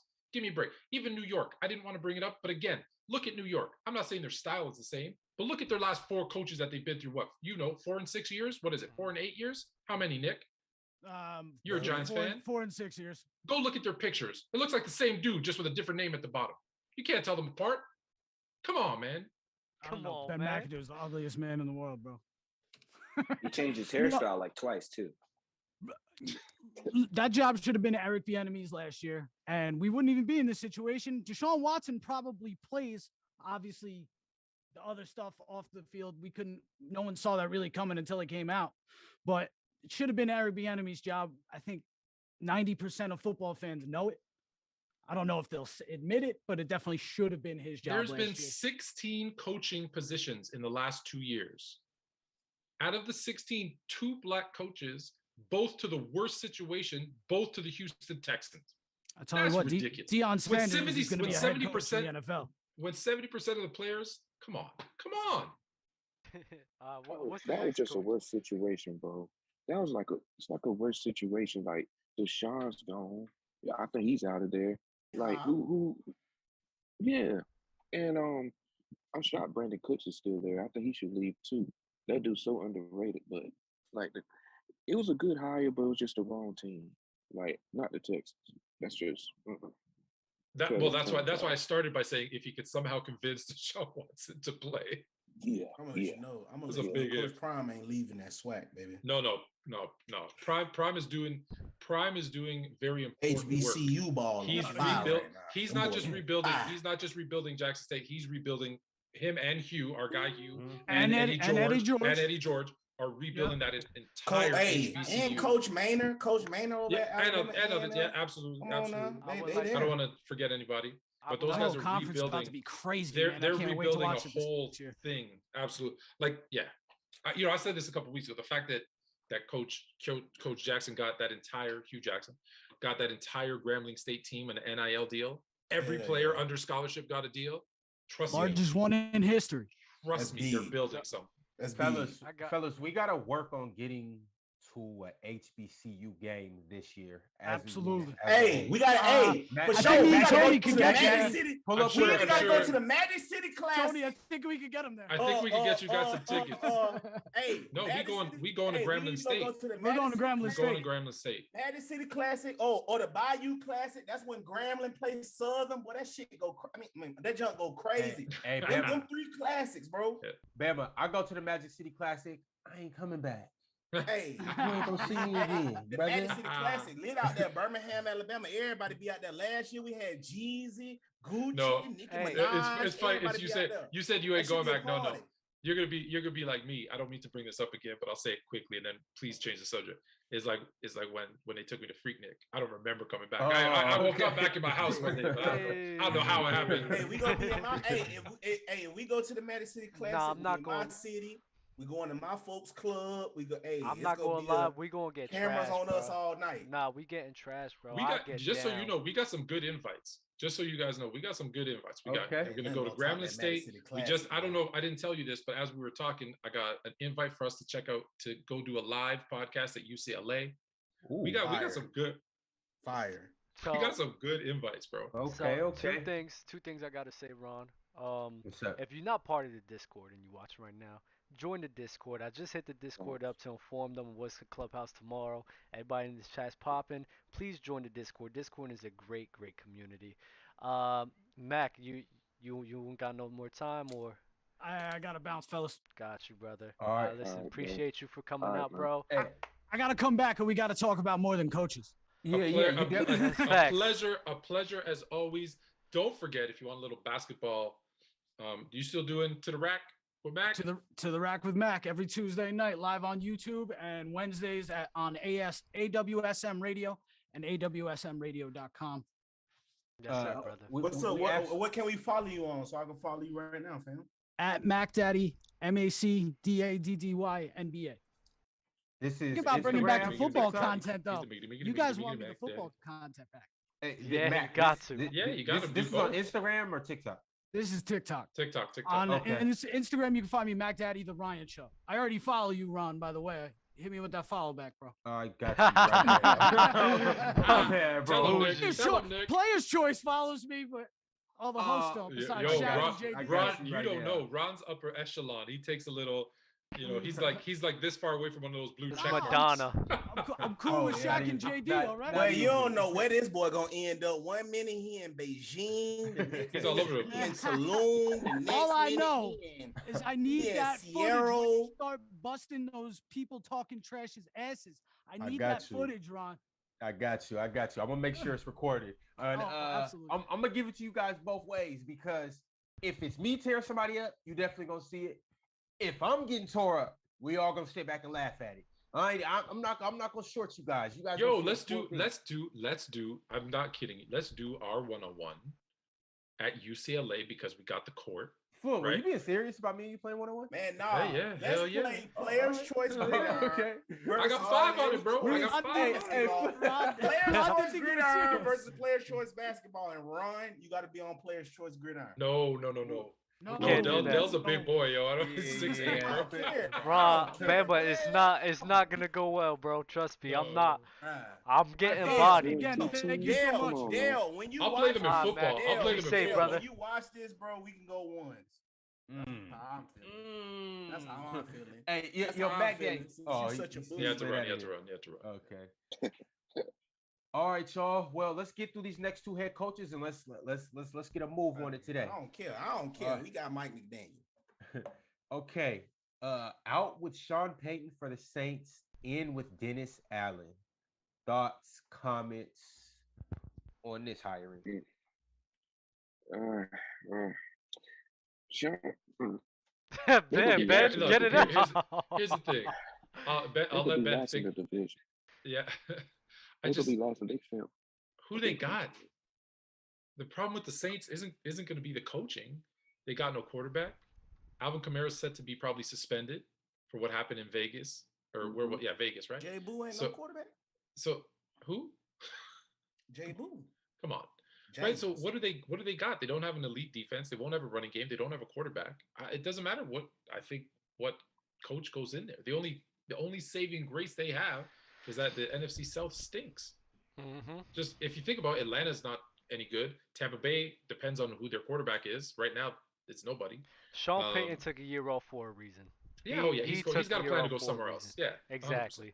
He was and not Carolina. dealing with that. I forgot about Carolina because they have no cap. They have no cap. They're in the negative. They have no money to spend. They can't get anybody. Their QBs. Right. Jameis Winston's hurt. Like the Saints are just this year's. It's gonna be a terrible year. G Baby, shout out to G Baby. Your team is gonna be ass. Your team is gonna be ass, bro. What do you think, Chris? Good hire? Dennis Allen? No, I mean, it's a man. Like, really? Yeah. It's nasty. Okay, the Raiders hired Josh McDaniels. Chris, how you feel about that one? Any better? Yeah. Yeah, I mean, I feel pretty good about it. I'm a Raider fan, so I'm hoping for the Okay. best, you know. So I kind of get blinded by that a little bit, but you know, just I mean, you know, in the Patriots guys don't necessarily always have the you know, the best reputation as head coaches when they leave Bill Belichick, but Mm-hmm. I feel like, you know, second time around kind of deal, you know, he might be ready, you know, a little bit more, you know, and plus, I mean, what the Raiders have, I think, you know, they got a quarterback who's not spectacular, but can be really productive. You know, they've got pieces on the D line, they've got pieces all over. You know, they got a Mm-hmm. few receivers that are, like I said, like aren't really necessarily flashy. I mean, Renfro, you know, he's gonna get open for that little stuff, but then like some of those other guys, Edwards and I mean Zay. I like Zay. You know, as far Mm-hmm. as far as a guy, you know, I mean, especially I liked him since he was in Buffalo. You know, I think they've got pieces that they can build around. You know, on the offense and defense, so that like they can. I mean, he can jump in running. You know, really Yeah. with what Carr can do. You know, like I said, I mean, I call Carr happy feet because I think once he starts getting a little bit of pressure, he starts looking like the Penguins on happy feet, gets a little nervous, starts thinking and dunking. But I still think like, I mean, he can go off, you know, I mean, he can put up a lot of yards, you know, I mean, you know, he's got a lot of fourth quarter wins. And yeah, I think it's a good hire. I think it's a real good hire. I think it's a good You, spot. you I mean, you really think it's a good hire though? Because like if you look at what he did before, he goes to Denver, and instead of being Josh McDaniels, he tries to be Bill Belichick light, yeah. and we know it doesn't work. Players didn't like it. Nobody liked it. But Then that's where exactly what. Oh, and sorry. then and then where does he go? Where does he kind of go? But then last minute pulls out. Was it the Titans? I think it was the Titans, right? He's supposed to go to the Titans, and then or the Colts. Excuse me, the Colts. Yeah. And then at the last second pulls out of being the Colts, and that's how they end up with Frank Reich. So I'm a little nervous about that. The other thing I'm really nervous about, more so than the hire, because he does have a good offensive mind. He comes from a great tree, like you said. He does have weapons. I'm a little nervous about their wide receivers. Obviously, it'd be nice to get another one. But you're in a division that has Patrick Mahomes and the Chiefs, Justin Herbert and the Chargers, who are going to be again improved this year because Herbert has improved year over year, and maybe Denver with Aaron Rodgers. Maybe that's a tough division if that happens. So like I don't know, like as good as your Raiders look, you know, I like them. That's tough if you got to play. If he goes there, right? If you got to play the Rodgers Broncos twice, the Mahomes Chiefs twice, and the Herbert Chargers twice, that's a tough 6 games. That's a tough 6 games. I mean, it was a tough division last year, though, wasn't it? With I mean, Mahomes, Herbert. Well, you knew Denver Herbert wasn't was quite coming, as good as you they know, would be with Aaron but Rodgers. they still had that. They still had that defense that, you know, I mean, like a solid, you know, a solid defense. I think the big thing is, like I said, just, you know, having. I mean, it's going to be hard regardless. You know, I mean, both you guys got the AFC South being tough too right now, but I think West is going to be real strong regardless. And but him being in that situation second time around is the big thing. Second time around is a big thing. I think hopefully he can come in and learn from his mistakes, you know, and then pulling out of that job. I think it, you know, situation, he might have looked at it a little differently. It's like, okay, wait a minute, maybe this isn't the spot. But I think he's coming into this thinking Raiders got a nice spot that I can build off of. Plus, if I can come in this learning from my mistakes, not trying to be Bill Belichick, but be Josh McDaniels, you know, then hopefully he can have a little bit of success. But, you know, Raider fan talking here. Chris, so before we move on, I have one question for you. You guys finished 10-7 last year. Over or under this year with the new coach and whatever adjustments you guys make? How do you feel right now? More than 10 wins or less than 10 wins? Man, I'll probably say less. I'll probably say less just because like you said, I think that AFC West is gonna get even stronger. You know, they're even stronger. And if Aaron Rodgers comes, then now, no. I mean, yeah. Tough, that's gonna be tough. tough. Yeah, that's gonna be real tough. And it's already tough. That's 4 games you gotta play against elite quarterbacks without Aaron Rodgers there. You know what I mean? So that's 4 games that you're looking at like, okay, you know, those aren't guaranteed wins. You know, and then, you know, depending on it all comes down to who they get on the schedule too, you know. What division you're playing against, you know, you get the NFC what is it? You get the NFC East. Yeah, I'm thinking the Raiders got a pretty good chance at getting close to 10 wins. But So G baby, I will gladly take that easy behind bet that the Eagles are gonna have a better record than the Saints. I will put that bet down. A Henny bottle is definitely on. On top of that, I forgot what else I was gonna say. But you guys, the reason why I read the chat in this one, because I have to host all of this, so I have no choice but to read it. But I think I'm gonna start reading the chat over in the basketball pod for you guys, because you guys are No, Doug, ridiculous. stay out of that one. Stay out of that one. You're playing with fire. Yeah, they be torching you. They be torching you. I Yeah, they like be it. on I good, like Joe. the hate, bro. It's fun. It's cute. You know, you guys are cute. Okay. It's cute. Wow. You guys are real Chat, cute. chat, hey, I don't think they're All gonna right. take lightly to you Any calling more them cute. coaches? Did we miss any? No, we That's touched it. down on all the coaches. That was a great segment. Now, you guys ready to get some quarterback mania? Thank God. Yes. This is where it's gonna get fun. Bring the QBs. Here we go. Bring the I- QBs. Bring I the want to QBs. know, chat, especially. I need you guys to talk to us as a collective up here. Who's getting traded? Who's staying put? Who's getting benched? Who's now going to be a starter? And also, who may get cut? Right now, it's an open field. I'm going to sit back. I'm going to let you guys talk about all the quarterbacks right now that may get shuffled around in the NFL. Y'all are gonna hate this. Nobody's going anywhere. Aaron Rodgers is leaving. No, he's not. Why Aaron not? Rodgers. Why? Because there isn't a better situation, and here's why. If we go, like I just mentioned, if he goes to Denver, he doesn't want to go to Denver, because if he goes to Denver, I just mentioned the division he's in: Derek Carr, Herbert, and Mahomes. He doesn't want to deal with that. He's been in the NFC North for his whole career, which has been pretty easy if you think about it. Where else is he going to go? Well, he's not going to San Francisco. I guarantee you, after the way they've trounced him throughout his career, he's not, even though it's going home, he's not going there. Where's he going to go? Tampa Bay? No. Carolina? No. The best situation for him is they're going to franchise tag Devontae Adams, and he just stays in Green Bay, where he's going to deal with Justin Fields, who still ain't ready, Kirk Cousins, who's a never will be, and what's the other team? There isn't another team in the NFC. I know there's a team that plays out of Detroit, but they're not an NFL team. So he's going to win that division again, because that's the easiest path, because that's what a smart player would do. I think Aaron Rodgers' time in Green Bay is done. Honestly, bro. Like it's like a relationship, and it's like, we never did anything crazy to each other, but we could just never make things work out. We just could never be on the same page, and that's what Green Bay Packers and Aaron Rodgers is. They're just not gonna make things work out. They're not terrible for each other, but they're not great for each other as well. And it's time to move on from that situation. Clutch K. You like the chat? Clutch K86. I like had Clutch. It right. The likelihood is Jordan Love is gone before Aaron Rodgers. That's the Green Bay's decision. It's up to Aaron Rodgers. I want to ask you guys in the chat, where is the best situation for Aaron Rodgers? Team-wise, I want to ask two questions. Team-wise and individually, where does Aaron Rodgers go for a best situation for him to play the best individually, and where can he achieve the most team success? His family, and individually, wherever house he chooses to buy to retire in. Listen here, 0-4 versus the Niners. Okay, one team. No matter who they can have Colin Kaepernick, they can have, I don't know, Satchmo.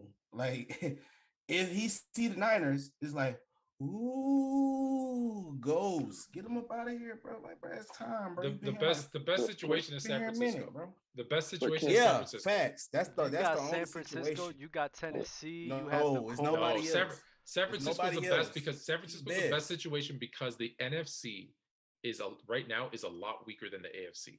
So you go to San Francisco, you already have a defense, you have a stud in Debo, you have a stud in Kittle, which he's never had a stud tight end before, and you have an incredible offensive mind. It would be like, listen, they took a subpar quarterback in Matthew Stafford to the Rams and made him a Super Bowl winner. Imagine taking a guy of Aaron Rodgers' talent and putting him with all those pieces in San Francisco. It's right now. It's a lot. Stafford. I'm not even finna play on the hypotheticals. I mean, and then it ain't nobody he could be scared of no more. Yeah. He on the team he's scared of. I mean, yeah, that would be Scared the of the best boogeyman, join the scenario. boogeyman. It's like KD joining the Warriors is a I was about to perfect say scenario. that. But Yeah, I don't I was think. just about to say KD that. wasn't scared of the Warriors though. But Trent, I think Trent said it. I don't think the 49ers could be able to afford Aaron Rodgers. Um, so I think that They can make it work. the best fit they can make it work is honestly the Tennessee Titans, honestly. I mean, the 49ers on paper, yes, I see what you're saying, but you got the Titans, you have the Colts over in the AFC, maybe even the Cleveland Browns. Like those are all teams that's literally The a AFC is quarterback too away. tough. There's too many good teams. If you think about it, there's 8 good teams in the AFC that have a legit shot at the Super Bowl. And Yo, there's I- 4 I in think It the the don't Titans matter with Aaron because Rodgers, I see bro, him. is I see Yeah, it him does. running. Yeah, it I does. see him running. I see him running through all those quarterbacks. And some way, somehow, the Niners magically make it to the Super Bowl And beat them, he yeah. get flooded by the Niners. I'm trying to tell you, like, too many variables for him to meet up with the Niners again. So the only way he can save his career if he goes to the Niners, and he should take a pay cut. You might as well take a pay cut, bro. Yeah, you might as well. He's got enough money. And listen, and now he doesn't have to pay for a big elaborate wedding. He's good. He's good. Just remember this. Remember this. Aaron Rodgers is about legacy. And what are we going to remember about Aaron Rodgers in 10, 20 years from now? Man, he was really talented, just couldn't get it done. But he knows I got to find the easiest path to a Super Bowl so that people will say, "Oh wow, he's a multiple-time champion. He's an all-time great." That's what's going to happen. I don't think he's going to. The Niners just going to have to deal with him at all. practicing horribly, though. He's going to practice horrible. Like, I'm going to let the Niners know. He's going to practice horrible. You know how much that would be like KD, like that would be like KD joining the Warriors. You know how many people would be crucified? You know how many people would crucify him for that? He's not doing that. That's not an option. They shouldn't. What? It will make sense to send a base. They would crucify him. Let me ask you a question. You're working for a business, and you're getting paid whatever you're getting paid, but your business stinks, and they're going bankrupt. And then your friend calls you up and says, "Yo, I work at Amazon. I can get you a job, president of the company. You're gonna make a ton of money and be a superstar. You're gonna win the business title. You're not jumping." But now, Fluent. No, wait, Fluent. But so no. Nonsense Yeah, to crucify. No, you're leaving a lot of the details out of it. Let's say if it's a business, right, and we're around the same realm with each other and we're competing with each other, right? But for some way, somehow, whenever we come to a crossroads, you come out on top. Now, if I leave my company to go on top with you, people will look at me differently. No, they won't, and I'll tell you why. One, there's a reason. There's a saying: is can't beat them, join them. That's why it's a saying. And everybody hates the people that do that. Everybody hates that. No, I'll tell you. I was a VP of sales and operations for a company that will remain nameless. And we were doing great. I made them more money than they've ever made. But every time I went head to head with this other company, which was 10 times our size, they won the business over me because they were 10 times our size. They could undercut me on price. Hold on. So hold on. So when they called me and said, "Yo, we seen what you've been doing, join us." And I went, "Okay." You know what everybody did? They didn't say, "You're a sellout for going to that company." They said, "Yo, can you hire us too?" But Floyd, no one you're was missing a key part in everything. You said that they were 10 times bigger. The 49ers are not 10 times bigger than the Green Bay Packers. They are. Yes, they are. My God, bro. They Next topic. What is there, 12 people in Are Green you guys Bay? crazy? What you gotta say, Cody? 10 times bigger right now? Are you crazy talent-wise? What are you talking about? No, I never said talent-wise. What are you talking about? They're just better than the Packers. Hold on, wait. Hold on. If Devontae Adams doesn't go back to Green Bay, and you compare the Green Bay roster versus the San Francisco roster, complete roster, well, they're significantly better. Wait. If you take Devontae Adams, you just said Devontae Adams? Yeah, because Devontae Adams. So then I have to take their second. I Adams. have to take their second best player as well. What are we doing here? No, Devontae Adams said if Aaron Rodgers is gone, he might as well be gone. But so he may not be there. You took one of their best players, so I have to do the same thing for the 49ers. No, because they got all their best players. No one's going anywhere. What I'm saying is, okay, even keep Devontae Adams, fine. Look at the Packers roster versus San Francisco. You're gonna tell me the Packers roster is as good as the 49ers? As I said, I think they're probably around the same level of each other. With the year that they just had? Yes. No, Aaron Rodgers is gonna leave. Forget, you take Aaron Rodgers out. Which roster is better, offensively and defensively? Oh my God! But that is a complete different factor, Fluent. Like, what are you even because talking about? No, it's what are you not. talking about? Here's Aaron Rodgers. He has to pick. You have to pick between these two. So Aaron Rodgers is in the middle. My God. Which one has the better roster? Fluent. Which one As has I the better said, roster? as I said, this year. All right, Chris, you have a brain. Yeah. Unlike Dub. Okay. Which has the better roster? The 49ers or the Packers? Right. We're looking at it. Running backs side by side. I'd probably give Green Bay the edge on running backs. If Jones is healthy, Aaron Jones is probably better than Elijah Mitchell. Right. Well, hold on. You're also having Mostert. Mostert will be back, and Debo plays out as running back. Okay.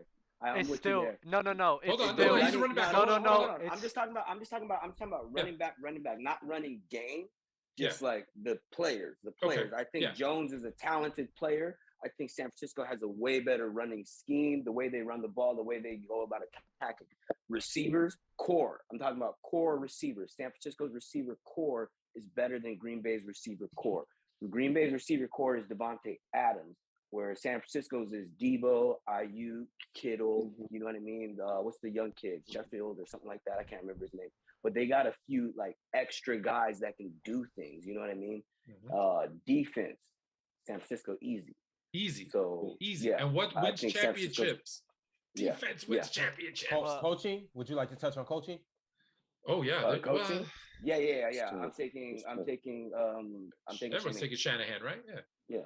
So Dub, from a coach, they got better coaching, better defense, and a better overall talent.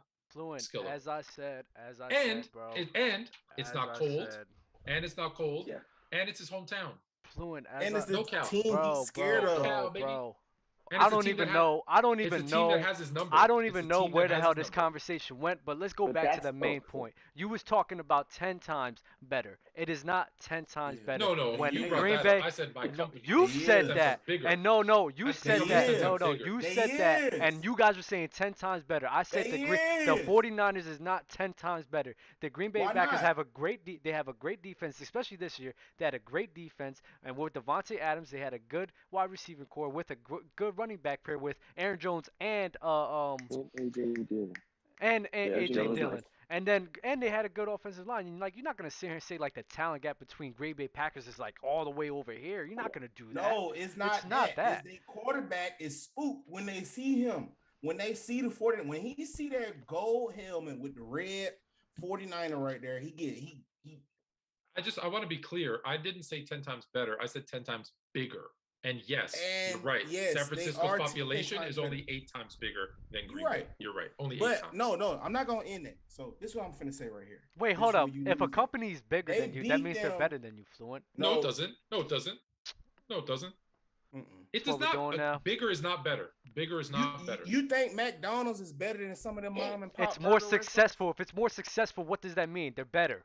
You think McDonald's is bigger better than isn't better. You think McDonald's is better than a mom and if pop? They make more money, if they are a bigger company, they are better. Making more money is better. If a company is bigger, they make more money. They are a better company. That's not an absolute. Just because a company is bigger doesn't mean. Bro. Staying on topic. Yeah, bigger company. Yeah, we'll do that on business. We'll do that on business Fluent, and I'll teach you business that bigger doesn't mean more profitable. Because y'all not finna get away with this.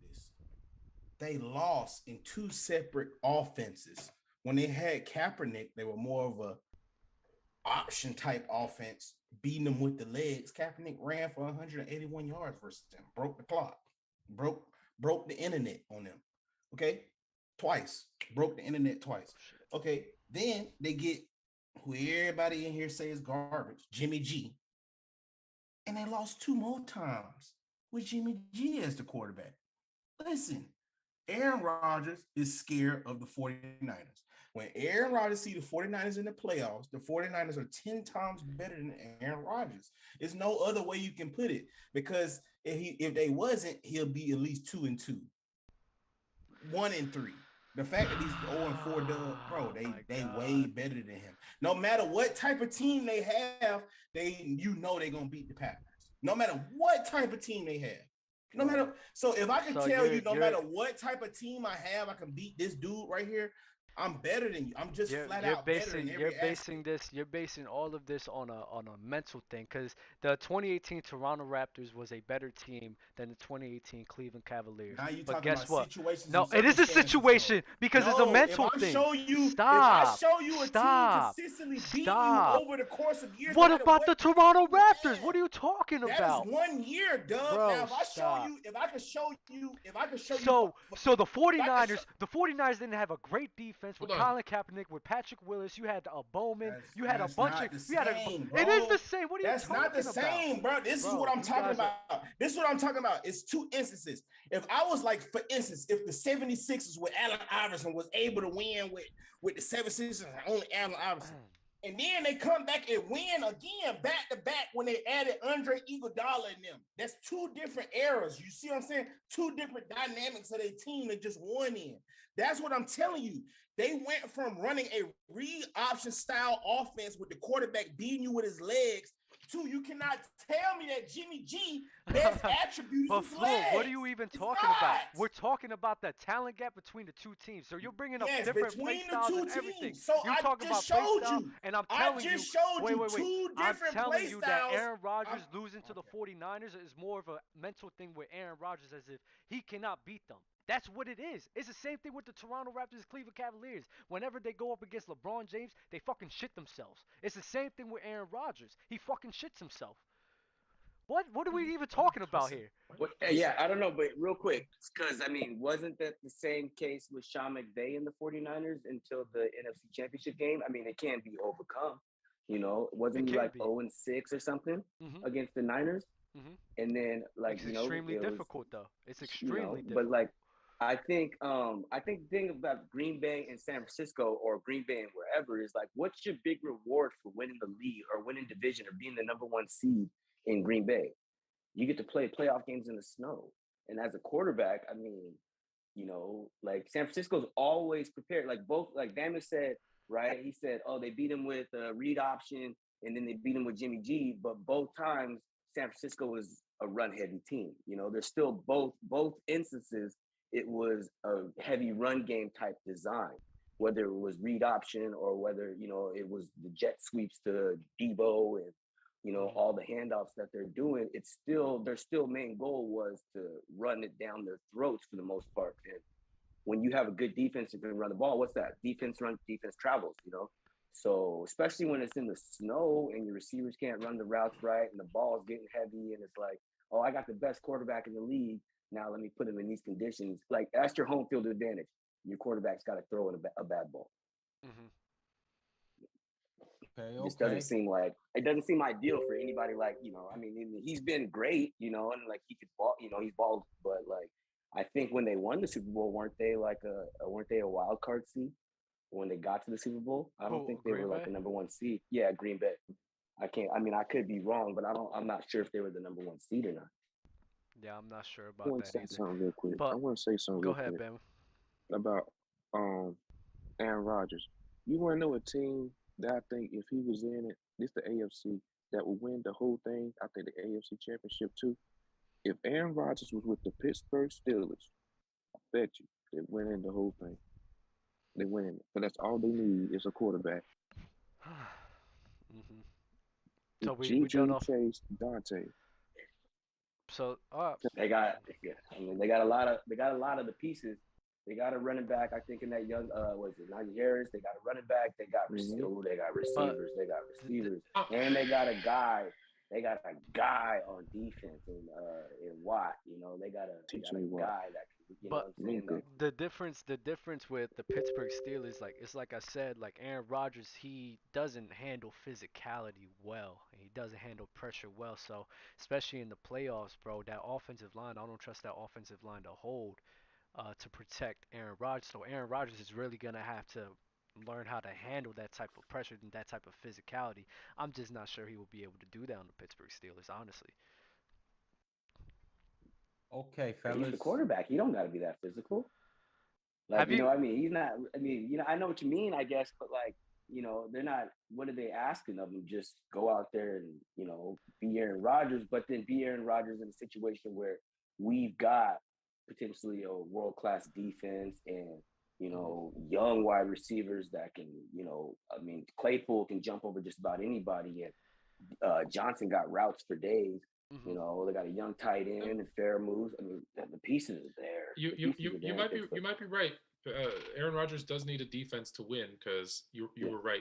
They were the wild card that season, and the only reason they beat the Bears was not Aaron Rodgers. It was the defense. So you're right. Did the interception and intercept? BJ Raji pick 6. But Chris, I said my main question is how would Aaron Rodgers handle that? That's my big question. That the pieces are there, I know, but it's like I said with the 49ers, and the main reason why he was losing, because the 49ers, every time they faced him, they had a great pass rush attack with the linebackers that they had, and he struggled against that physicality. That's why I'm saying if I have to see him in that position and see how he would handle that pressure. That's my big question if he goes to the Pittsburgh Steelers. No, I hear you. Now, has he ever? But there isn't really. But is there really a big, like a physical, like a really bruising team in the AFC that he needs to worry about? Well, the Bengals defense looked great in the playoffs, bro. Yeah, no, that's true. But they're not really Ravens when healthy. Ravens.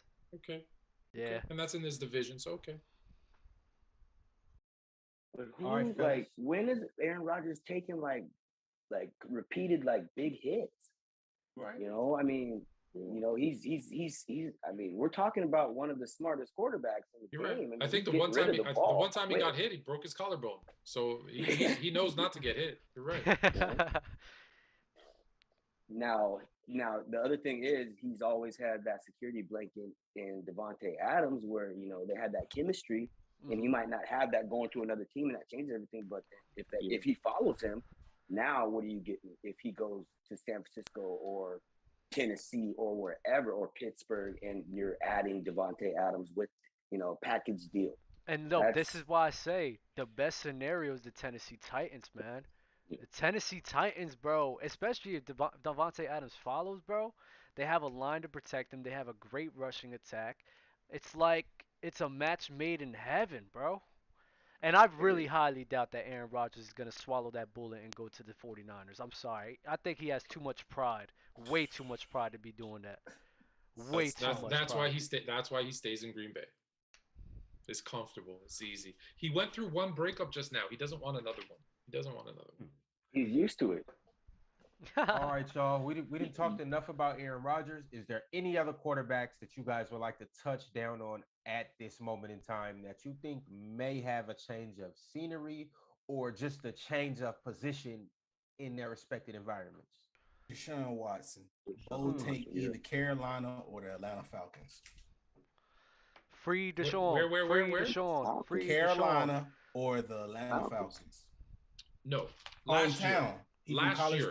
Last year, the Falcons should have traded Matt Ryan to Houston for Deshaun Watson. 100%. That's what I said last year. They should have, because Deshaun Watson with Calvin Ridley and Kyle Pitts would have been nasty. And Mike Davis. We would actually saw the Mike Davis I think we saw in Carolina. But let me tell you this. I didn't say I heard any inside information. However, Brian Flores being hired by the Pittsburgh Steelers, who he already has issues with that defensive player that you were talking about from Miami, wasn't by accident. It's because Brian Flores has a great relationship with Deshaun Watson. And they need a quarterback. If Deshaun Watson goes anywhere, don't be surprised if he's in Pittsburgh. Yes! Free Deshaun. Free Deshaun. Free Deshaun. Free Deshaun. I would love to see that. But other than that, I really think we're going to be, to answer your question, Ron, I think we're going to be really disappointed because everyone wants to see, they want to see Russell Wilson traded. They want to see free Deshaun. They want to see Aaron Rodgers move. They want to see Garoppolo out. They want to see all these guys move around. It's not going to happen. I really don't think Russell Wilson's leaving. He had this same stint for 2 or 3 years now. He's not leaving. Yeah, I don't think he's leaving at all, bro. Like, he just needs to stop it. He just needs to stop. Just stop it with all this drama. I'd be more surprised if two quarterbacks change teams. Like, it's just as likely 2 as 8. Like, I don't think you even see 2 guys move. Ron, what's the next topic? Okay. So, want to just shout out everybody in the chat once again. Want to shout out all our supporters of Players Choice Gridiron. We just made it through our first season. It was a success. It was a hit. You guys seem to like it. If you're watching, subscribe, comment, and continue to support us. We are moving up, and we're trying to move up as fast as possible. You guys can help us do that. Now, we're going to get into our hot topics right now.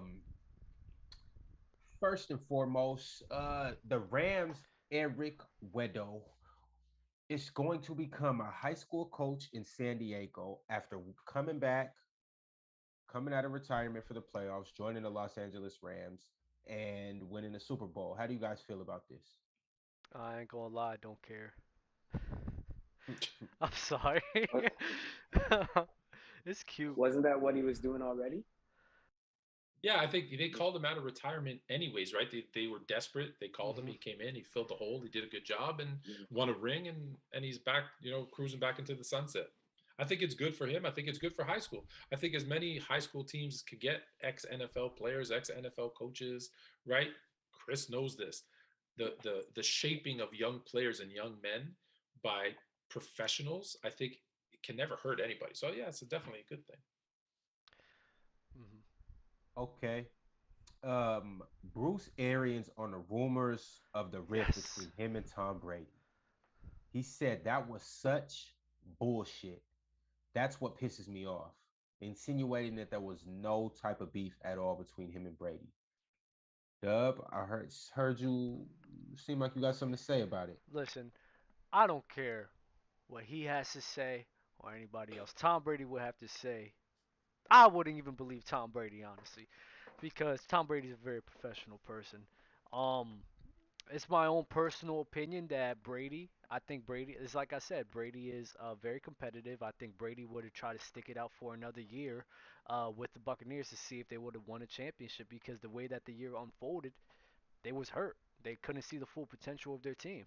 So I honestly think that Bruce Arians was a big reason why Tom Brady is not going to be a Buccaneers next year.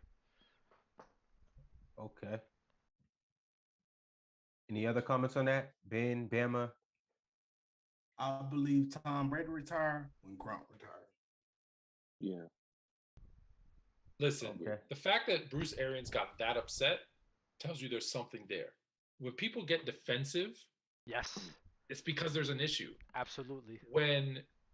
Listen, I think Bruce Arians also was a factor in the relationship between Antonio Brown and Tom Brady not working. Because don't forget, Bruce Arians didn't want Antonio Brown ever. He didn't want him there. And Tom Brady vouched for him and said, I want him. He's living at my house. I want Antonio Brown. And every time Antonio Brown acted out or acted up, Bruce Arians, I guarantee you, because it's the type of guy that he seems to be, he blamed Tom Brady. That's your guy. Go talk to him. I could see him saying that. So I think that was part of it. Stop agreeing with me, man. I gotta think I'm wrong. Keep preaching, bro, because you was not wrong. You was not wrong, brother. When they got rid of Antonio Brown, that's what messed them up right there. Like, yep. Just messed them up, man. Getting AB wrong. Yeah. Oh, yeah. No. I think there was something there. It had to be. I mean, not necessarily had to be, but yeah, just because, like, guys, I think in the first year, it's honeymoon. So, like, they were putting up with all the little stuff, but then, Tom Brady got his own way of doing it. He's been in the league for 20 plus years. So, he's got his own way of thinking about things. And Bruce Arians is established too. So eventually they're going to butt heads. And, it wasn't like they were, had like a deep bond or had been together for a long time. So I think like any little thing could have blown up into a big thing easy. Whereas like if he had been with them for a few years, they're familiar, they might be more willing to work some things out, but he might have just gotten his feelings easy, after the Super Bowl, once things started going bad. And can we remember this? Do you understand how different that game would have been with Antonio Brown on the field against the Rams? Oh, yeah. Like, people keep forgetting that. Like, I said as soon as that happened, I said they're not winning the Super Bowl because they're not going to have Antonio Brown. And that's exactly what happened. I thought he was the best receiver on their team, even though, Mike Evans, Chris Godwin are good. I thought Antonio Brown was the best receiver on their team. Yo, preach. Who's better? Who's the best wide receiver in the league? In the league? Yeah, right now. Are you talking? Hold on, wait. Hold on, wait. Yeah. We're gonna get into his top 5 receivers, Okay. running backs at the end of the show. Right, but that's all time. That's all time. That's all time. Oh yeah. Come on. Talk. He's saying this season. Who was the best wide receiver this season? This season, man. Cup had the numbers, but I don't know if it was necessarily that impressive. I was so impressed with Jamar Chase, just routing guys and just the way he went about getting me. I'm not saying the numbers weren't impressive, but there was an extra game added on, and so it's I'm looking at the 16, and the 16 is cool, but wide receiver coach, remember that. Yeah, no, running back. Oh, running back. Sorry. Yeah, get it right, dude. I thought you told me wide receiver. I'm sorry. Dub just always he always forgets. Dub always forgets running backs. That's his problem. No, yeah, that's his problem. Right. And they go for guys, and that's the thing that kind of sucks, is because and I'm getting off topic, sorry, but that's the one spot where you can control both sides of the ball, basically. True. If your running game is rolling, your defense is chilling on the sidelines, they coming back out there nice and fresh. If your passing game is rolling, it probably went quick. You know what I mean? But then a big run sets the game off. Big passes are nice, but you break a few tackles, you give a guy something, you give a guy the business, a nice stiff arm. You know how many stiff arms going viral on, but top receiver in the league, I'm sorry to get off topic. Best receiver, it's probably Devontae. Just because he's got all the routes, he's got great size. He's not super fast, but he can create separation. Hands got stick 'em. It's probably Devontae. We're talking about the best wide receiver this season. Don't do this. No, I'm asking a question. I'm talking about best. You're talking I guess the I'm best saying what in I 2021. see, what I look at. Who was the best wide receiver in 2021? Who's the best wide receiver in 2021? Now, Dove said who the best receiver in general, but 2021, come on, man. In general, who was the best receiver in 2021? You guys did not sway him or influence him. You want to hear this, Dub? Calm down. No. Yeah, 2021. Then it's Cup. Just what he did, all the accumulation, everything. Because production matters, yeah, right? Production counts. It counts. Oh yeah. You have to be. You have to do something with it. But I'm looking at. You guys are nasty. Devontae You guys are so nasty, bro. I'm sorry, Chris. One time he can't. Go ahead. I'm sorry, Chris, but they're being so nasty because now they're changing the whole entirety of the context. It's exactly what we've been. You haven't listened, but this is exactly what we've been saying the whole time. Is that when we have this debate, we're debating two different things. That's why we argue. Who's the best wide receiver this season is Cooper Kupp. Who's the best wide receiver when we talk talent, skill, eye test, moving forward? Different conversation. We all agree it's Devontae Adams. I don't think it's Devontae Adams no more. You think it's Justin Jefferson? But this is where we always, and we're gonna keep this short. One more year. Jefferson's right there. He's right there. We're gonna keep this short. This isn't the best performance of 2021. This isn't it. This is the best receiver of 2021, and it's not best performance. It's not none of that. It's not offensive player of the year. It's who's still the best receiver in the league in 2021 or 2020, whichever fucking year that we're in, and. When we look at that, we base it off of the talent because, I keep telling. Wait. Let me finish. Every time I tell you, production is solely based on one QB for a wide receiver. Production for a wide receiver is based off of QB and the offense in which you are ran in. That produces a lot. Who's the best team this year? Who's the best team? Yeah. The Rams. They won the Super Bowl. Yeah. No, production doesn't matter. It's the Chiefs. They have more talent.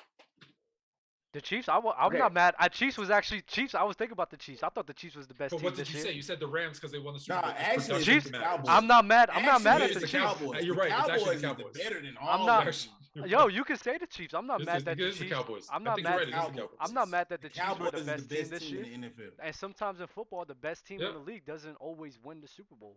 That's right. Just like in football, the best wide receiver doesn't always produce the most, which was what matters. But how can y'all not say you're the best wide receiver when I try to tell people Okay, this is why I like football, because it's all about scoring a touchdown, but we all go about scoring in different ways. It's about route running, so we can go about it different ways.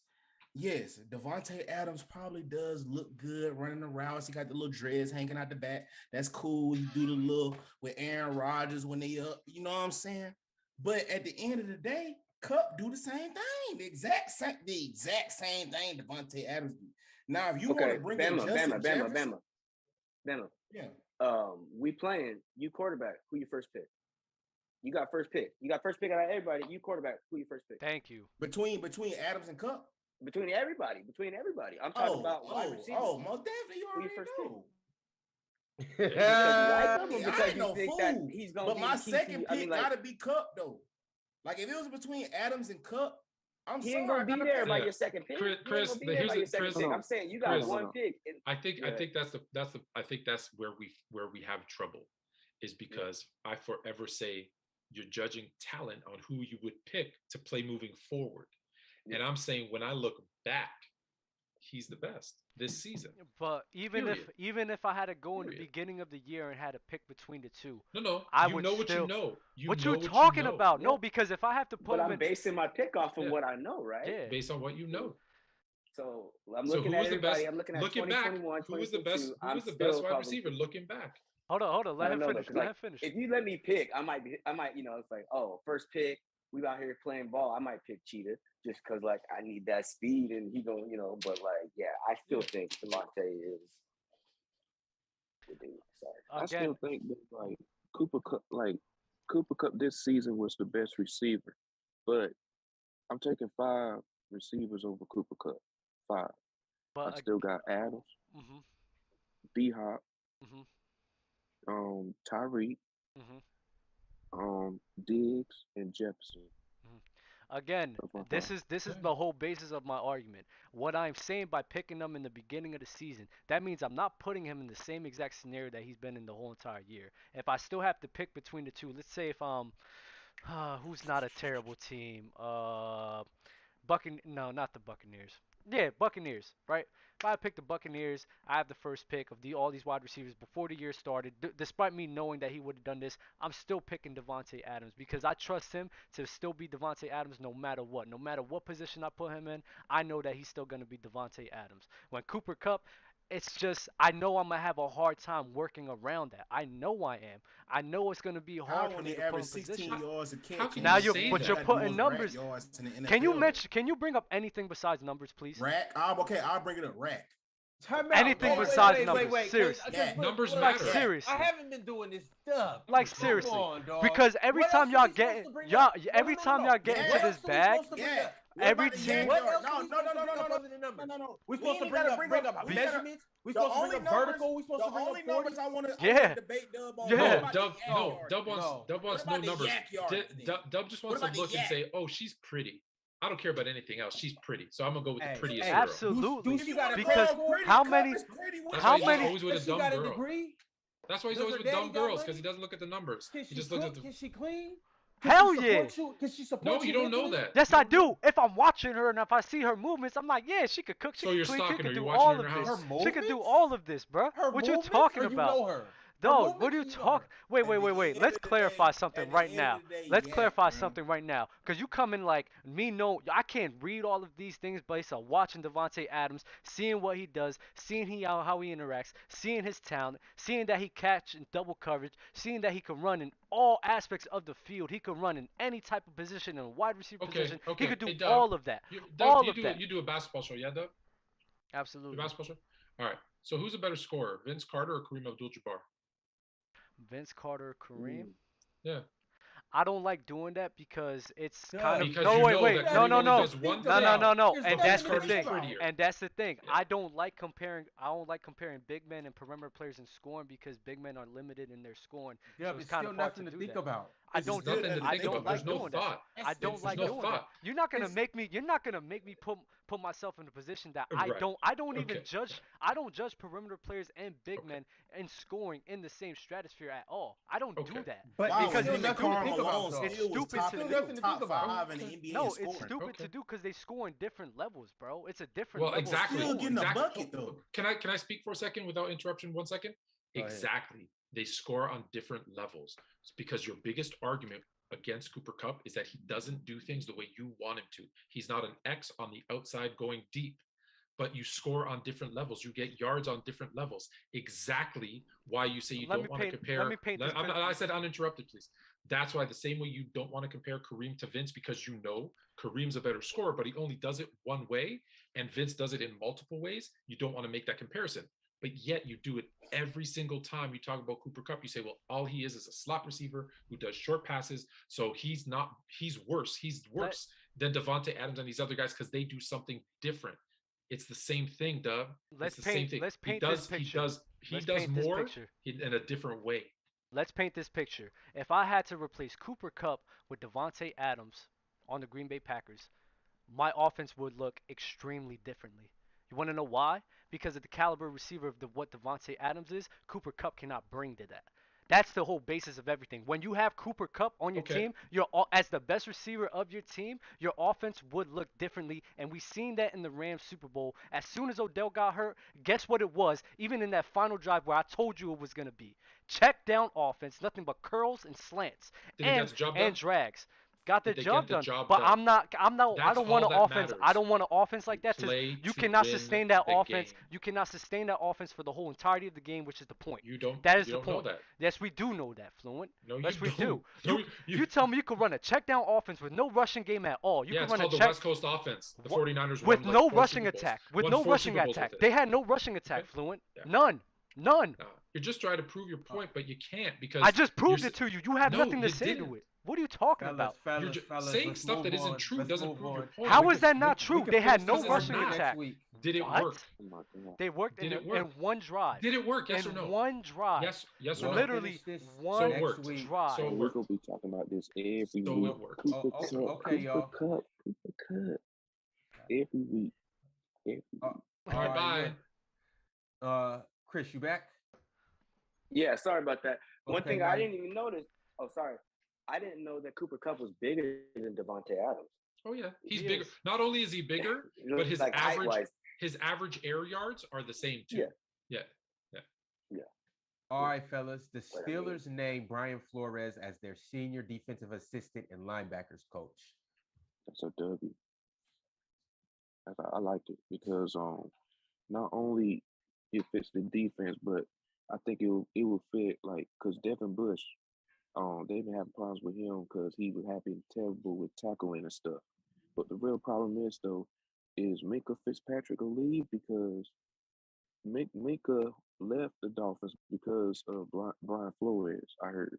So yeah, but they have already. That's what I alluded to earlier when I was saying that.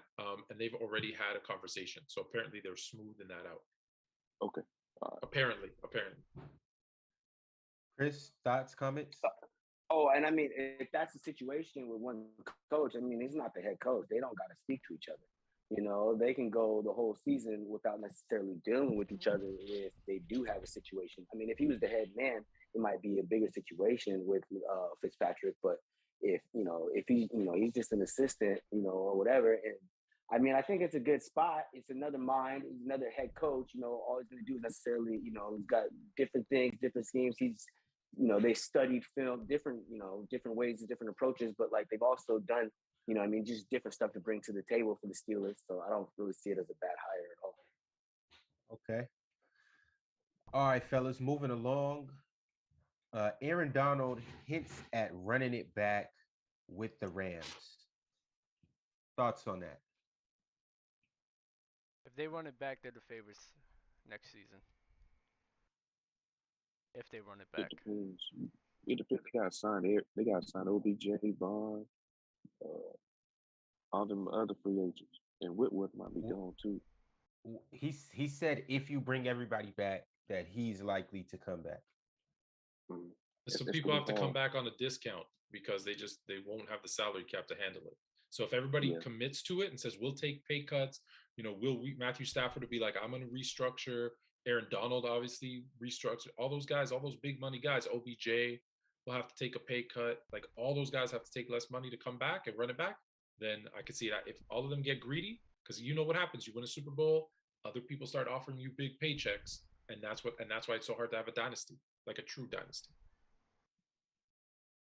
Bama, thoughts? Next topic. Okay, fellas. Myles Garrett in the NBA celebrity game. Did anybody see that? Yes, sir. That dude balling. He was balling out there. Yeah. He is. We had conversations. We were having a conversation. I forget when. Who's more athletic, basketball players or football players? And I don't know, man. I feel like football players do way better playing basketball than basketball players would do playing football. Because they got more athleticism. Basketball is more of a skill. I went back to 1992 and I watched a dunk off that had Ken Griffey Jr., Deion Sanders, Chris Carter, and they were throwing 360s. They were dunking from the foul line. I could never see a basketball player going out and throwing a 80-yard touchdown or kicking a 50-yard field goal. I just, it's interesting. I might have been wrong. I think football players might be the more athletic. I'm right there with you, and I am a basketball guy. Football players are the most, obviously, other than track. Football players are the most freak athletes on the planet. Maybe, just think about his size. Gymnast. How big is Myles Garrett? 6'6", about 260, 270. 6'6", 270, and he's dunking. He's running that fat. Like, that's crazy. That's crazy. He need to be drug tested. Well, listen, we just talked about that. You don't even know. Coming out tomorrow on Fluent and Chill, we talk about the HGH conspiracy in the NBA. They're all juiced. They're all juiced. We just don't talk about it. All right, y'all. Speaking of athletes, DK Metcalf is going to train for the 2024 Olympics. Thoughts on that? I don't know how you're going to do that and play for the NFL. I don't know. Well, Russell's not throwing him the ball anymore anyway, so maybe he'll just run track. That's all he does on the Seahawks. He runs routes and no one throws him the ball. So now at least he just has to run in a straight line. He loves Lockett, though. That's one thing. He does love Lockett. Shit. All right, y'all. Are you guys ready to get into these way too early power rankings? Yes, sir. Wait. We got power rankings? You didn't see that? Top five. Top five. Oh, I didn't know. Okay. That's okay. You're just gonna go Rams, Chiefs. Yeah. And then stop. Rams, Chiefs. I'll say it right now. We got the Chiefs, Rams. Number one? Yeah, we got the Chiefs, Okay. Rams, Bengals, Bills, Ravens. That's five. That's five? That's five. There we go. Yeah. I guess go. Y'all so rude to guess. I know, right? That's what I would have done. And Ron skipped over like the last three topics. I didn't skip over. No. You the host. Dub versus hey, the host. No. It's Dub versus the world. Dub just. You got to take control, Ron. You got that mute button for a reason. You can't shut him up. You scared to use it. I don't have the mute button. If I had the mute button right now, you guys would both be silent, and I'll just let Dub talk for the rest of the show. Hey, but Chris, go ahead. Your top five power rankings headed into next year. Bro, I ain't got no top five. I'm sorry. Yeah. Y'all can skip me on that one. Top five. Let me think. Let's see. Yeah, Kansas City's in there. Rams.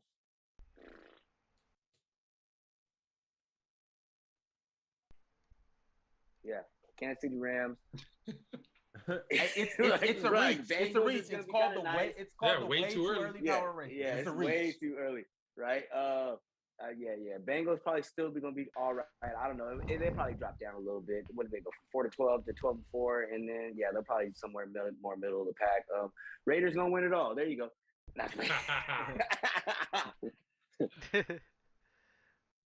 Yeah, but that's something. Yeah, I ain't got no. I got Chiefs. I got Rams. I got Bengals. I got the Bills.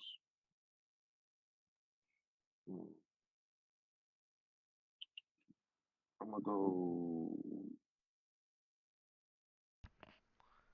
Ravens. That's mine. Those are Bama. Ravens. Lucky, because I was about to say, boy, Outcast is the return gangster. The Ravens at 1. They my number 1. Return of Lamar and T. Higgins second year. T. Higgins second year whispering in Lamar Jackson ear. Then I'll probably go. I don't know. I'll probably say the Bills is 2. Then 3. I'll probably say 3 is whatever team Aaron Rodgers end up with. I hate to say it just because he a regular season warrior. So Green Bay. 4. It's tough, but I'm just saying, man. I'm gonna go with the Cardinals. All that turmoil they got going on right now. Look what the Packers did with it. And 5, since we said it's way too early, baby. The Miami Dolphins. Yo, that's bad. I knew that was Wait a coming. minute, hold on. I'm sorry. I thought you said the Jaguars was gonna do something next year. No, if they draft, If they draft that wide receiver, if they draft Justin Ross. I'm gonna give you my top 5 and a sleeper for the NFC and AFC. However, I will say this because he said the Arizona Cardinals. If the NFL truly is scripted, this is the season we'll find out. Because if the Cardinals go to the Super Bowl and host the Super Bowl like the Rams and Bucks did before them, then I agree it's scripted and I will stop watching football. I hope that, I can't wait to be in Arizona next February. That being said, it's assuming they bring everybody back, right? This is way too early, but assuming they bring everybody back, you have to put the champs on top. So you got to go Rams, Chiefs, Bills, Bengals, New England Patriots, and your sleeper, the Houston Texans and the Chicago Bears. My question to you, right, is why come you got the Chiefs over the Bengals when the Bengals beat the Chiefs? Production matters, right? We're basing it off nothing and nothing changed, right? So production matters, right? So correct. Yeah, but I'm looking forward. So what I'm predicting forward, I think the Chiefs team will be better than the Bengals because I don't think the Bengals historically have never really used the money that they have properly, and I think they're going to do that again this year. They're going to screw up that money. They're not going to spend enough on defense and offensive line, which they should. And so I think nothing has changed. Like Chris said, nothing has changed. They'll take a step back. They'll take a step. No, it's not the same team. There's a no. Right now, this is all based off of right now. Yeah, and right now they have a defensive back who's the one that plays alongside Von Bell. I'm forgetting his name right now. He's the one that intercepted your guy. Jesse Bates. Jesse Bates. He's right now unsigned. So without Jesse Bates, I think their defense takes a step back. So that's why they're below the Chiefs right now. I love how you just came up with that off the top of your head. Is it not true? Look it up. You just came up with that on the top of your head because you contradicted yourself, but it's okay. No, I told you. Looking forward is different than looking back. If last year, who's the better team? The Bengals are the better team because they beat them. Looking forward, I hate to say it, if your boy don't do nothing, we're gonna be looking back to see is he who we thought he was. Patrick Mahomes, what do you mean if he don't do nothing? What do you mean? He's gonna be the same. If he bounce up out the playoffs again without getting to that Super Bowl, this will be a third. What is it? Third year in a row. Come on, man. Come on. Let's not do this. A lot of guys are right now. Remember, I told you. Remember that I told you, right? I told you. The pressure's on. Movies. $500 million. I told you about my favorite movie, Roadhouse. Sean Elliott looks at the girlfriend of Patrick Swayze, and he's yawning because it's like 3 a.m. And he goes, "Yep, those young guys, see, just like Bama, yawning already." He said they're good out the gate, but not much for stamina. So we need to see he's good out of the gate. We got to see about stamina. So wait, you're saying, let's say if he gets bounced second or even in the AFC Championship again, you're gonna keep this same energy for real? Yeah, because we'll just talk about Russell. He's just like Russell Wilson. No offense, guys. Where when he had a low QB salary, they could afford all the other pieces, and they were winning. And the second that big money contract came in, trash. Bro, who the hell did they get rid of? Not yet. It's coming. It's coming, but they haven't gotten rid of anybody yet. So why you even keep bringing that up? Let's wait for that to happen. Because I want to talk about stamina. That's what I'm saying. You gotta wait. Let's wait for that to happen. You're right. Before you put him in your top 5, you gotta wait. You're absolutely Oh correct. no, he's accomplished just as much as a bunch of. Hey Chris, you have Patrick Mahomes in your top 5 all time? Quarterbacks all time? Yeah. No. See that face? Look at that. Okay, time out. Wait. It's That's too not early. true. We will get to that. We will get to that in a second. Chris, at the end, you can start working on this too. Usually we only do top 5 running backs, quarterbacks, or receivers. We choose 2 for our guests. For some reason, since you're a coach, you seem pretty, competent when it comes to football. I need your top 5 of all 3 categories. Bama has spoke you up so much that we got to hear this. Wait, legend, guru. All right, so yeah. So, wait, hold on. We'll get to this. Oh, we're not time for you? Oh, it's giving you time to think about it. Giving you time to think about it. You're lucky. Okay, because I gotta go get something because my phone might. I gotta get this little charger real quick. Oh, then let's get his top 5. Let's get his top 5. Okay. Oh, okay. Or go get your charger. Okay. Go get your charger. Go get your charger real quick. You still about to be able to go? You just got a charger? Yeah. I can go. Go grab your charger. All right, cool. We're gonna start getting ready for this draft. So, but I have. The draft. I love that Trent said this in the Discord. Definitely go in it. He says since people are being disgusting in this gridiron chat, what does Cooper Kupp as a wide receiver do better than Tate Adams, Stephon Diggs, Justin Jefferson, D Hop, Jamar Chase, and Tyreek Hill? And if you bring up the Super Bowl, the combo is over. No, more than that. Okay, just an easy one. So if we want to talk about him versus Tyreek Hill, he's a speedster. He has exceptional routes, but at the end of the day, Cooper Kupp is on par with Tyreek Hill. They damn near can do the same thing, turn a little into nothing. The only person that you really got me on is Justin Jefferson, because that dude is like Neo in the Matrix when him, bro. Like that's the only person I've seen that can stretch the field vertically, turn a little into nothing, or whatever the case may be. But all of them other receivers, you're talking about D Hop, Devontae, and they got the same 40 as Cooper Kupp. Like, bro, you're not just gonna tell me they do so much better than Cooper Kupp, bro. They just as slow as him. And on top of that, Cooper Kupp get busy when he get that ball in his hand, and he got way better hands than what you're talking about. The hand situation with him and Devontae Adams is not as far apart as y'all think. They got just as good hands. If not, I'll probably say I'll get a hands to Kupp. Can I ask you something? So let me answer the first question. So first of all, the question was, what does he do better than those guys? And here's the first part: is he doesn't have to do anything better. Yo, Doug, you getting the draft ready? Because while we talk ready. Draft, he's ready. He doesn't have to do anything better. Just like LeBron James isn't the greatest at anything that he does. He's not. But he's so good at everything, it makes him overall one of, if not the greatest players. Because you don't have to do anything better. So when you talk about Cooper Kupp, he's just as good in terms of route running, just as good as hands. He's just as big, as strong, as fast. He blocks just as well. So, and more importantly, he has the most, like he said, the most the most big plays, the most yards, the most touchdowns. So production, he's better than all of them. So if he does everything just as well, or even close, even if it's a little bit below, there's nothing that he does poorly. Therefore, that's what makes him in that conversation. And then when you add the production, that's what made him have a better year. Again, I'm with you. I would pick a couple other wide receivers first. However, he doesn't have to do anything better. He does everything just as well. But more importantly, this season, he produced more, and that's what puts him over the edge. So you use LeBron James, and that was a terrible analogy because LeBron it was a great analogy. No, LeBron James is a very versatile player, and he could, as he said, he could play. No, let me finish. He could play point guard, shooting guard, small forward. They have him run the big. He could do everything at a high level. You feel me? Answer me this question. That's a false narrative. Answer me this question. False narrative. Answer me this question. Why come in all the years that Cooper Kupp has played, they've used him mainly in one position? That's not being versatile. Oh, maybe that's because the coaches misused him. No, that's not being versatile. He's been using. Wait. It's a terrible analogy because wait. Let me finish this. It's a terrible analogy because Cooper Kupp has been used in the same way for the whole entirety of his career. So there's no way. Yes, he has.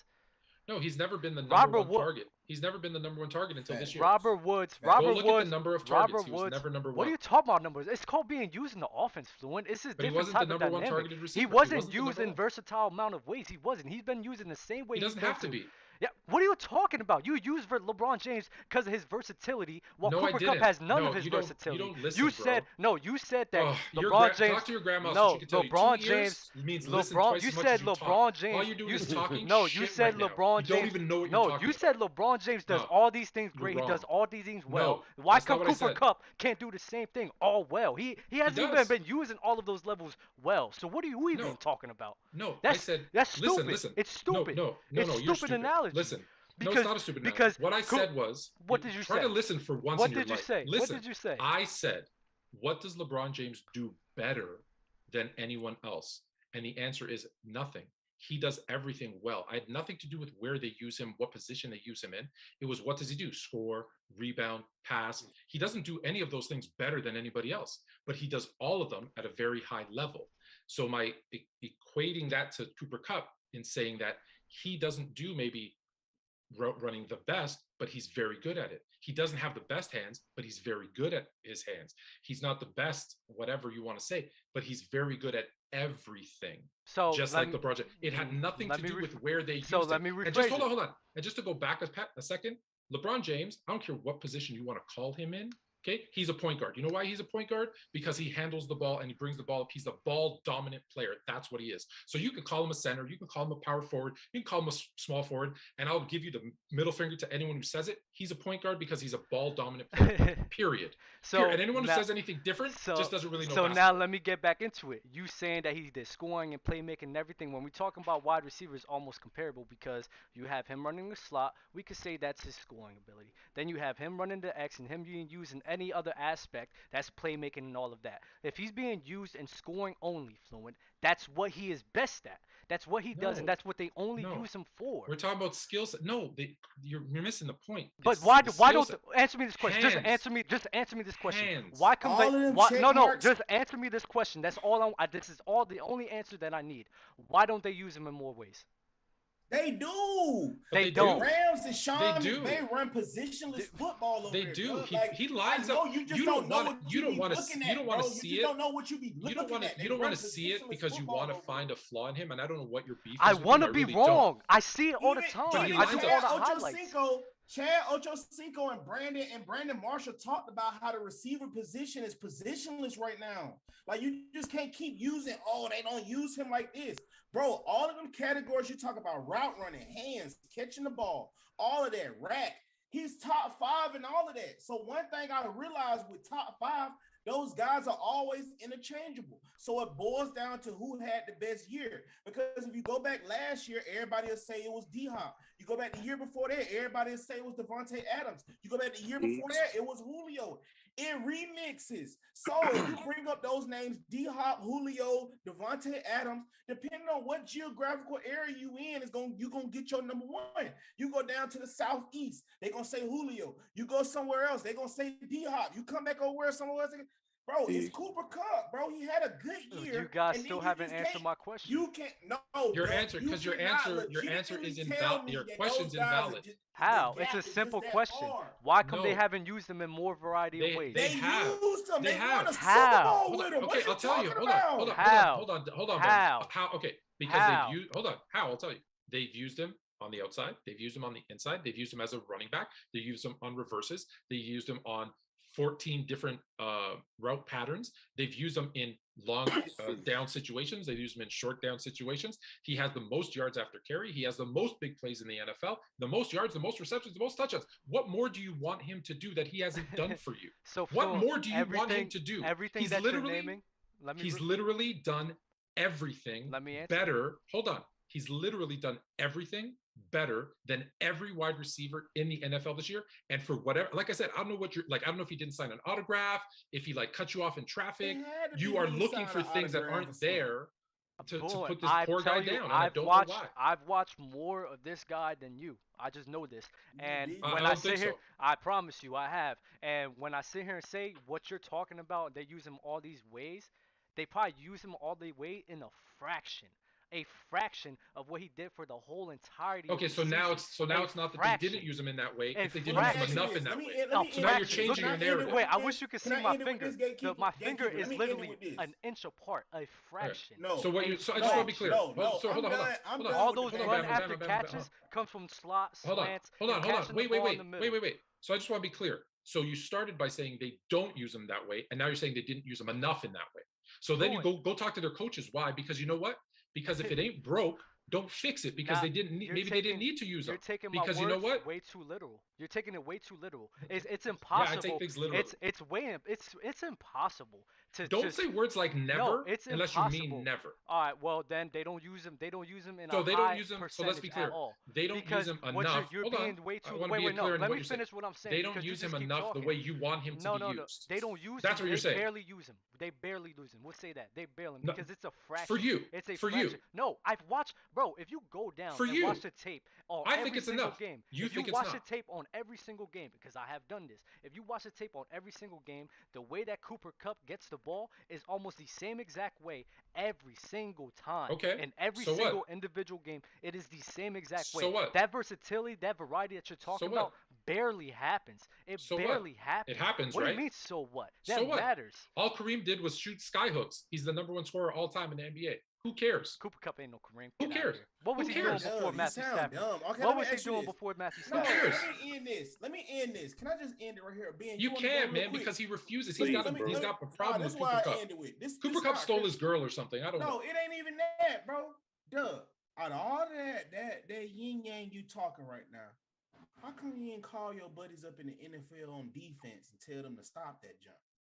Because knowing what I know, the defense watching, and they watching all of them stats and everything. When Cooper Kupp got to about 1,000 yards, you just think they would just say, "Oh, bro, he not like that, bro. He only got 1,000 yards halfway through the season. Like he ain't finna do nothing."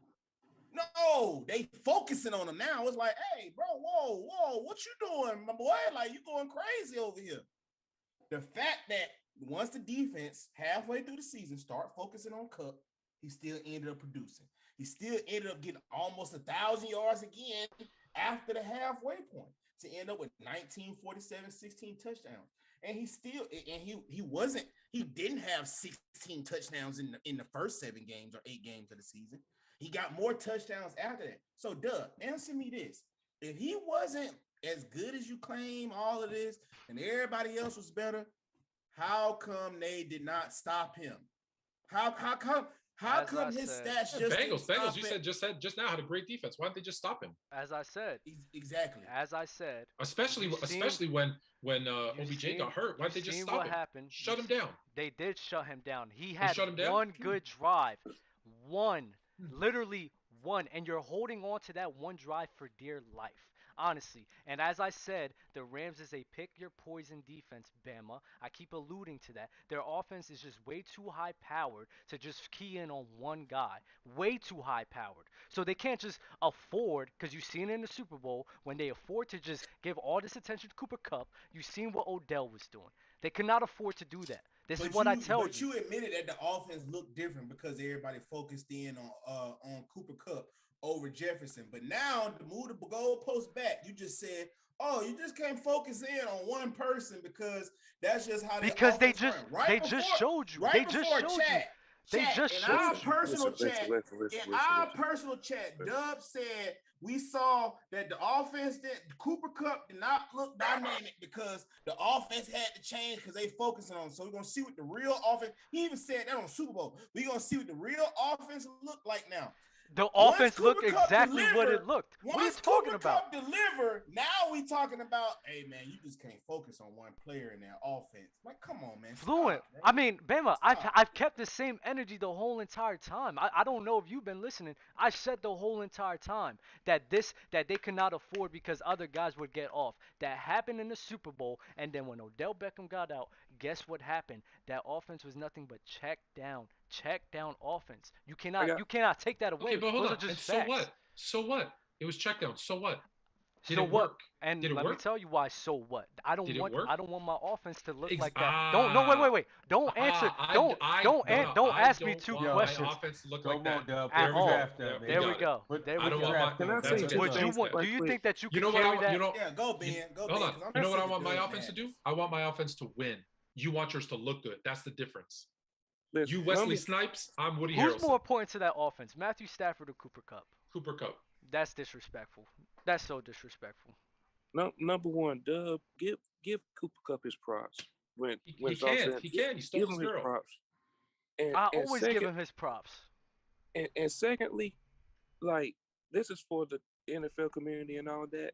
I had never heard nobody last year or even 2 years ago say Cooper Cup was a top 10 receiver. Never in my life till this season. Mm-hmm. You get what I'm And what saying? numbers has he been doing before? What was he doing? What was But Robert Woods doing with him? Almost the same thing with him. Man, I'm sorry, bro. I'm an underdog, bro. And I'm American, bro. Like, boy, Cooper Kupp living an American dream from a small school, and he turned himself into a top athlete into the NFL, bro. I don't care if he wasn't doing it 2, 3, 9 years ago, bro. He turned coal into diamonds, bro. He made the best out of his situation. That man came from Eastern Michigan. Tell me how to get there. What city Eastern Michigan in? Everybody in here. Nobody can't tell me where Eastern Michigan at, bro. That man went from Eastern Michigan, went to the NFL, Washington. and he did what he had to. He Exactly. came I from mean, Eastern even get the Washington. team. It don't Now matter. Washington. I mean, now I didn't people, get the team now wrong, people, but still, wait, though. but now I'm from people, Seattle. I know about now Eastern people, Washington. now But people still, are I asking in the still, chat. you get what I'm Now, saying? wait. You get what I'm Now saying, you though, got bro. people. Bro. Now you got people saying in the chat because he had Jared Goff. Then why come Robert Woods? People were talking about Robert Woods as a better receiver than Cooper Kupp. It was actually debatable throughout that time. Because they were targeting him more. He got more targets, more throws. And it was a bottom 6 quarterback to your. I think you did a TikTok. What are you post where you talking said, about? Jared I Goff said is a bottom 6 why QB. come Robert? We mentioned Jared Goff, but why is it that Robert Woods and Cooper Kupp, when they was on the same team with Jared Goff, we could not distinguish who was better?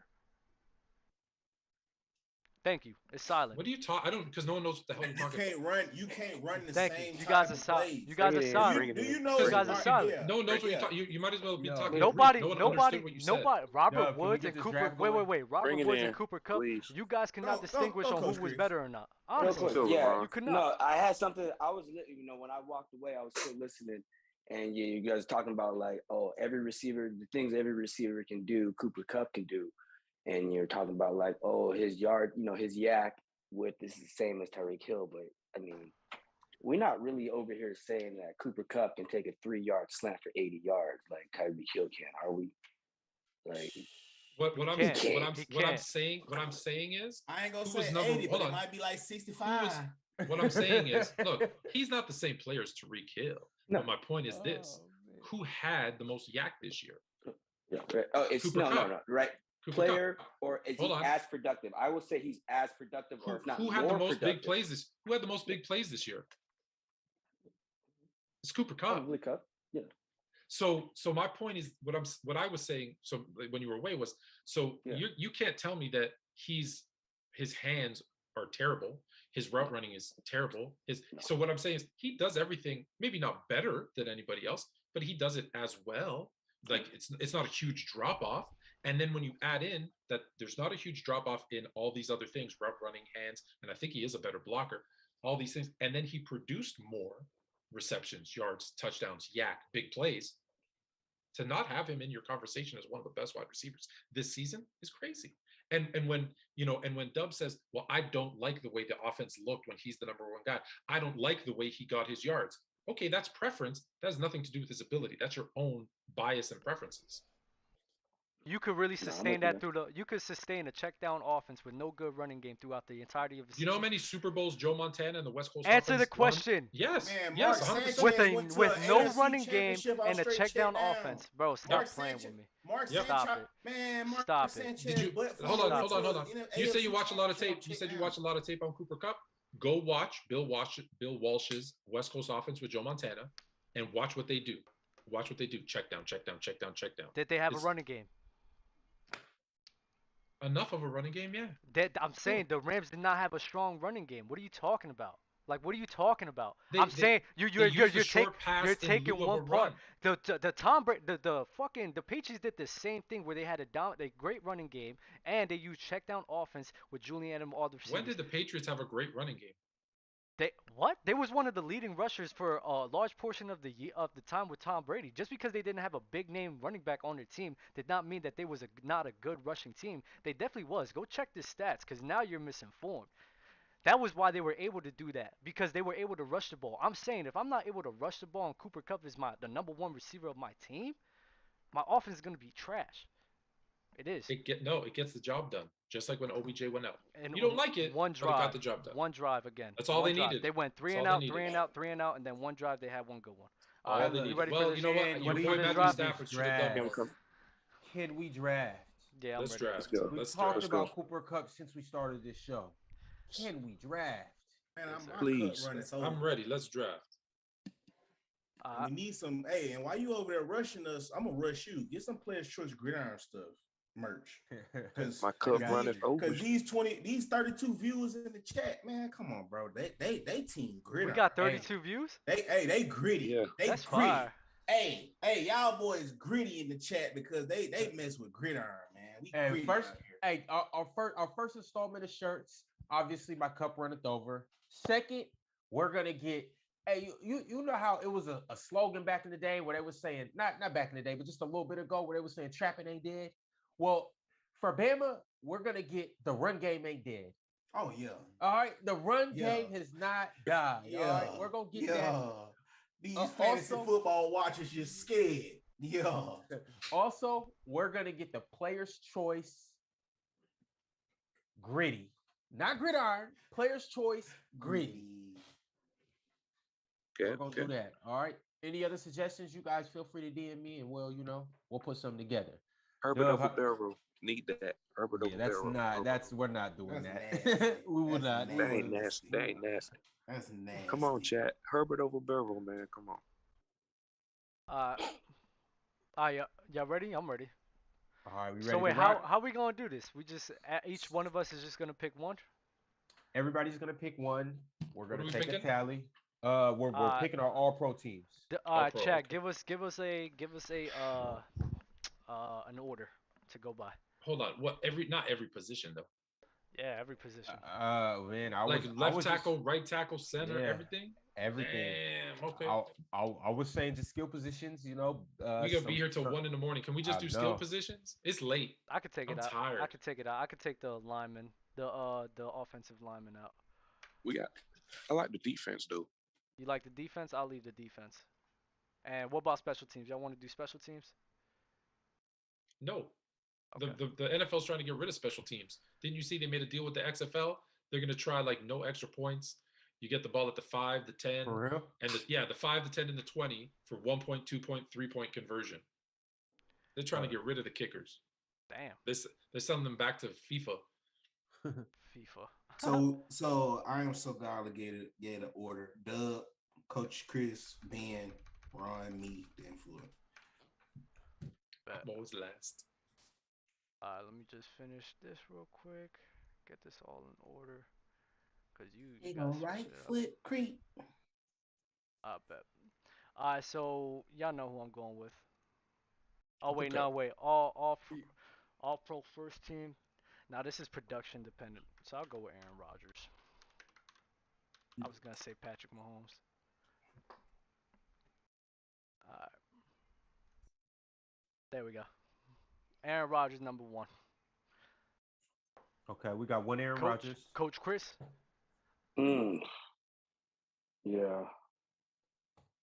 Yeah, I'm probably with Rodgers too. I'm with Rodgers. Oh wait, we're Oh, all wait, voting how are on we this? doing this? How are we doing No, this? I'm keeping tally. I'm keeping tally. Oh, this Yeah, is how many we're are- voting on yeah. every single one? Oh wow. Yeah. Yes. Yeah. Oh, I didn't know. Damn. Yeah, or was I we supposed got to our pick another- choices. Yeah, We got our choices. That's why I was trying to tell you guys let's go, and also Yeah. Dub. That's why I was trying to tell you only skill positions. Okay. Yep. Yes, sir. Let's make a move. Let's make it quick. All right, we got 2 for Aaron Yeah. Rodgers. Hey, I'm not going. It's just on you guys. Yeah. I'll only be the tiebreaker Ben, if I need to. it's Ben, Bama, me, right? Yeah. I'm gonna go Mahomes. I'm going Mahomes. Ah, man, Okay. I should have won Mahomes then. I should have. Bama. Tom Brady. Okay. Fluent. Yeah, I'm going with the real MVP, Tom Brady. Tom Brady. Okay, so that makes Aaron Rodgers and Tom Brady are Ben's tied. Ben's the Oh, tiebreaker. Ben chose Mahomes. I know. Yeah. So No, Ron's the tiebreaker. Oh, Ron. Oh, my bad. And with that being said, I'm going to go with Tom Brady. Yes, sir. Wow. The GOAT. That's crazy. And it was like 111 passer rating to 102 for Aaron Rodgers over Tom Brady. It's not about numbers, you know. I know. It's not. Now it's not about numbers. This guy is disgusting. I'm using your words. You're disgusting, bro. I'm using You're your disgusting, bro. I can't believe you. This guy. Running back. Oh, it's me. Oh, shoot. Yeah. It's you. Let's go. I wish I could say Derrick Henry, but he got hurt, so I got to go with JT.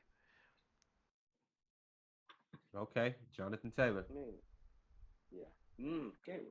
I gotta go first, huh? If we keep saying all of, I'm about to say Jonathan, man.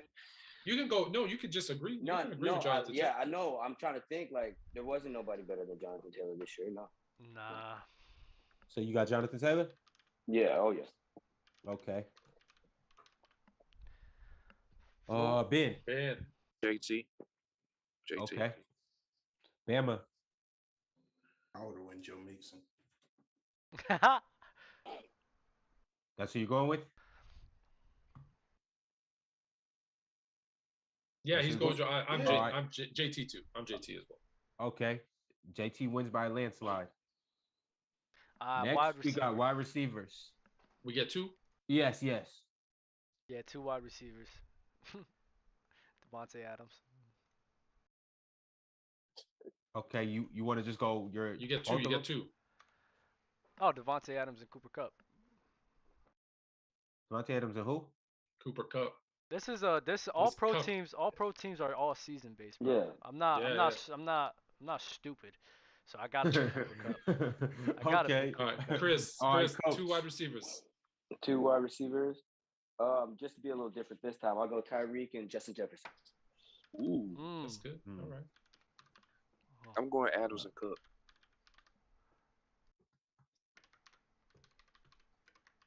All right, Bama. Oh, and that boy Jefferson. I like it. Dell. Oh my gosh. Okay. Jefferson, nice.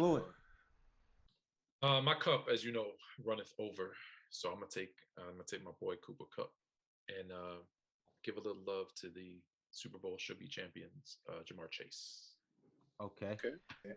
Also, Devontae Adams and Cooper Kupp, right? Oh, it was 3 receivers? Oh, it is 3 receivers. Yep, it is 3 receivers. 3? Yep. I forgot it is 3. Yep. Okay. So if it's 3, right now we have Kupp as number 1. What do we got? No, we don't. We have Kupp as number 1, and then the other 2 receivers tied was Devontae Adams and Jettis.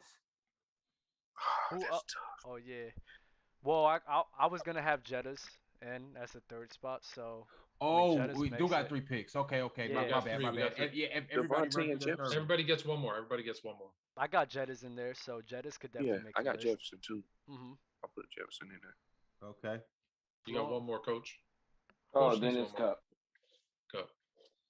All right, Bama, you got one more. You got Kupp, Jefferson, and Stephon Diggs. This guy. Okay. He just doesn't. What happened to what's wrong with the hate for Devontae Adams all of a sudden? So I got What's Kupp, up, Fluent? Jamar Chase, and my 3rd is Justin Jefferson. Okay, so it's gonna be Kupp number 1, Jettis number 2, and Devontae Adams is gonna be number 3. Oh, he made the cut. Damn it. I would like to say to all you influence out there, Bama has converted to an influent as well. It's sad to see. I never thought he would turn on me, but for all you influence out there, just know we will forever be rivals with the double holics versus the influence fluent. That is your followers' nickname from now on, the influence. They get it. They know it. Okay, we got tight end now, fellas. Dub, where you at? Man, I wanna say George Kittle. I love George Kittle, but you gotta stick with Travis Kelsey. Travis Kelsey. Ben or Coach Chris. Yeah, I'm Kelsey.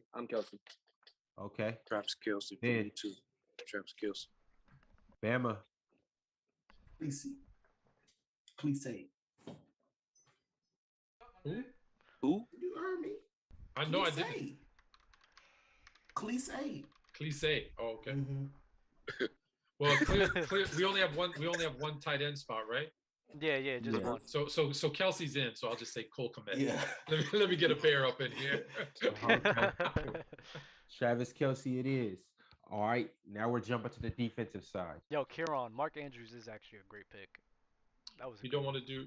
Yeah, Mark Andrews was going to be my legit pick, but since you all picked Kelsey, I just figured I'd have some fun. No, that was a good one. That would have been a great one too, Fluent. Yeah. So we're not doing O-line, yeah? We're just going straight to defense. Yeah. So now we're gonna do edge rushers. Edge rushers. So like your DN and your left end. Okay, so we need two. So we get two. Yeah, starts with you, Dub. Kick us off. Well, I'm gonna go with TJ Watt, of course. Sure. Damn.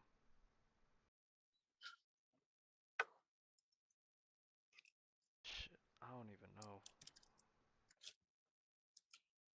even know, honestly. You want me to give you one?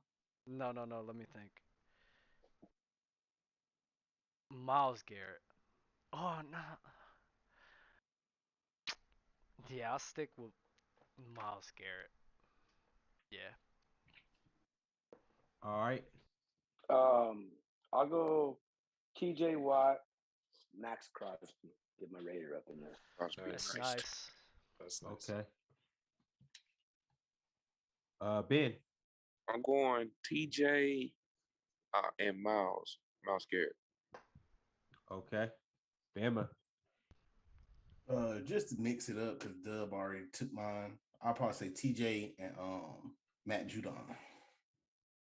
Okay. Even though he faded at the end. Judon, nice though. Matt Judon. Fluent. Look, TJ's the obvious one, and I know who should be the second one, but my guy's close, so I'm gonna do what Coach did. I'm gonna be a homer pick and take Robert Quinn. Okay. So we have TJ and Myles Garrett as our two edge rushers. Is there? I really wanted to say. I don't know why I wanted to say Chase Young. I just like Chase Young. I love him. What team is he gonna be on next year? I wonder. I don't know, bro, but that dude's a demon unleashed, bro. Interior lineman.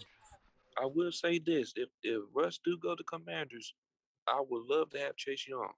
Because we do need pass rush. I would love so we to get have one or two interior. We got two. Go ahead, Dub. I got Aaron Donald and Chris Jones. Yeah, I ain't thinking about the interior D lineman, huh? What's the dude that was over there? What's the number 94 on the Rams, man? He was over there stopping the run like crazy. Sean Robinson. Right? Roll Tide. Yeah, just the nightmare that yeah, I know, right? The nightmare that Aaron Donald is, I got him up there in trying to think. I don't even think I got another one right now. You might come back to me. I'll think about it for a second. Sorry about that. All right, we'll come back. Ben, who's your two? Aaron Donald and Jeffrey Simmons. Okay. Bama, it's on you. I'm gonna go Aaron Donald and the HBCU representative from South Carolina State, man, Javon Hargraves. Damn, bro. I like Hargraves. Is everybody gonna have a different line? Okay, Fluent. Well, I think we all agreed on Aaron Donald, and just to keep it that everybody picks someone different, I'll go with Cam Hayward. Damn it. Damn, forgot about Hayward. Chris, all right, we need you. It was nice.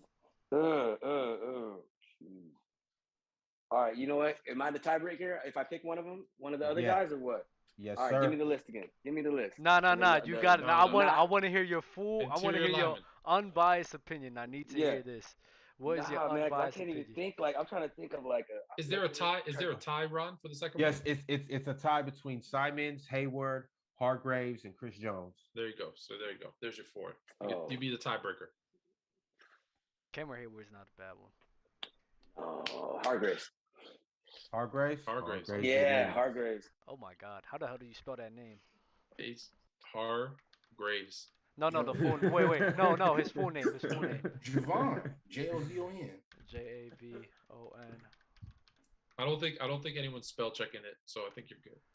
Nah, bro. I remember when we did like the Super Bowl moments. My spelling was god awful. Did anyone say anything? Yeah, the chat did. Did they? Let me know. Fellas, we got linebackers. Is this just one linebacker?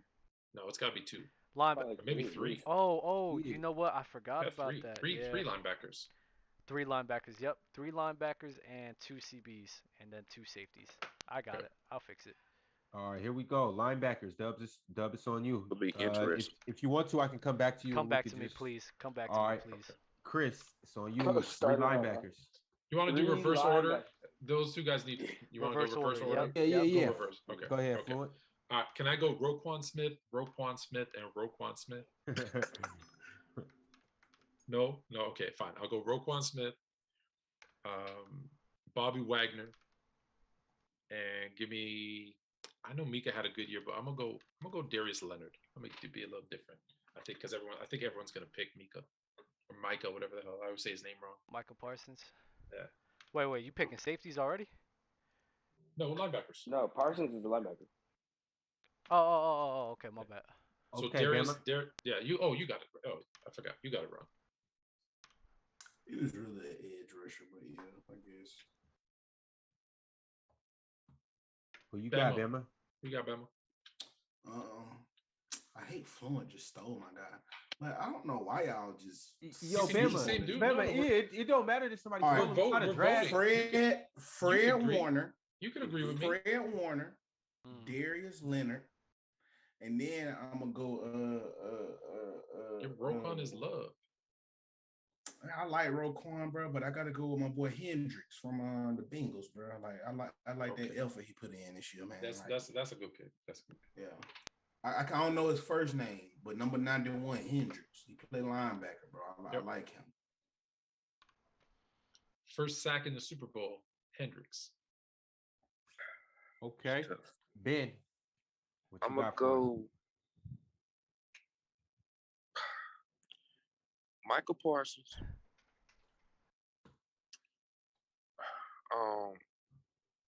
Darius Leonard. Better go Roquan Sweat because I picked Bobby Wagner for you. I picked Bobby Wagner for you. Come on. 54. Give him 54. Bobby Wagner. B-Wags. Give him B-Wags. Okay. Chris, you ready to go? It's me? Yeah. I'm looking up. Yeah. I go CJ Mosley, Roquan Smith, and because I like what Roquan did this year, and I'll give you Bobby Wagner. That's crazy. Yep. I'm gonna go. Bama, I'm with you, Bama. Bobby Wagner, Fred Warner, and Roquan Smith. I like Roquan. Okay. I like so. Roquan. What's the Bobby Wagner led it with 4. Darius Leonard with 3. Roquan Smith with 3 as well. Darius Leonard. Oh shit. Cornerbacks. We're gonna go reverse order again. Yes, please. All right, Fluent. Who's your 2?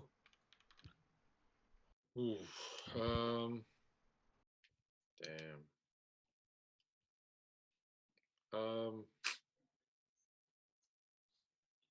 Give me Jalen Ramsey and Jackson. What's the Jackson dude from the Patriots? JC Jackson. JC Jackson. Nice. JC is tough. Like him. That's nice. Where you at, Bama? I'm gonna go King Ramsey, and I'm gonna go Patrick Surtain II. Shut down. Okay, Ben. Ramsey. I like JC a lot. JC Jackson. That's who you going with? You going with JC? Yeah. Yeah. Okay. Sounds good. Chris. Okay, so yeah, I got JC as one of mine, and I'm gonna throw Diggs in there.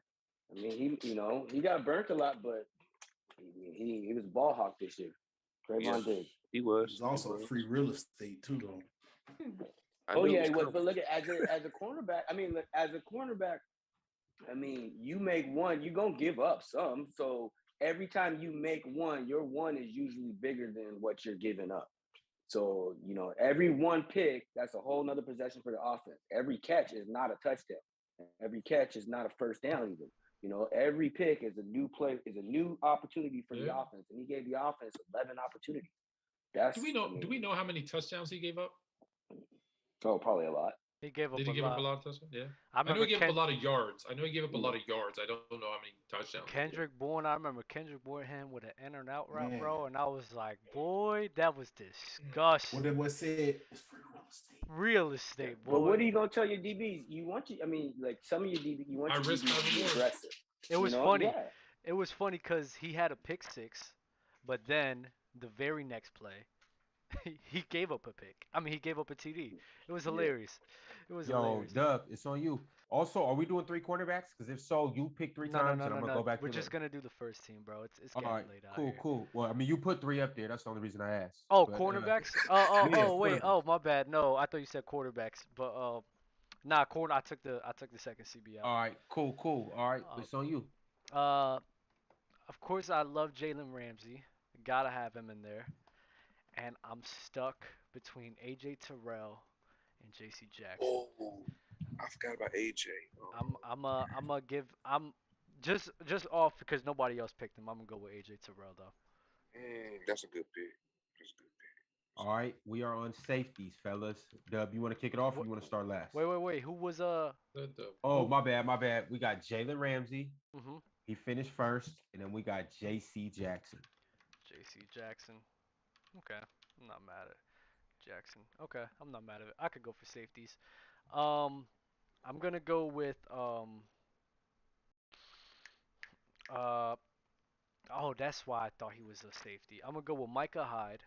I was thinking about when we said Michael Parsons. I'm gonna go with Micah Hyde, and I'm gonna go with Kevin Byard, the safety from Tennessee. Byard, Kevin Byard, the safety from Tennessee. Okay. Chris? That was not the safety's fault. Stop it. I seen that coming. That was not the safety. Stop it. I'm trying to think. Yeah, I like Micah Hyde. I'm trying to think of another safety. I'll throw the Honey Badger in there because when he went down, it kind of changed a lot. It changed a lot for Kansas City. I mean, he might not be top, but he's still impact. He's still impact all day. Mm-hmm. Okay. Ben. I'm gonna go Kevin Byard, and for the second one, I would go Jamal Adams, but he was hurt. But I'm gonna go for Quandre Diggs, man. That boy's underrated. Shit. Quandre Diggs and what was the other one I said? Kevin Byard. You said Kevin Byard. Yeah. Bama, where you at? Some nasty picks, bro. Derwin James is my safety, strong safety. Free safety. I'm torn between either Jesse Bates or Mika Fitzpatrick, bro. I might go Mika. I'm gonna go Mika. Mika and Derwin. Mika Fitzpatrick is a dog. All right, Fluent. So you. I'm gonna go with. I'm surprised. I really thought Bama was gonna be with me on Baker. Buddha tough, bro. Buddha tough too. And give me the Poyer from the Bills. Poyer. Someone. Who do you think is better, him or Wait. All right, so we got Micah Hyde and Kevin Byard. Hey.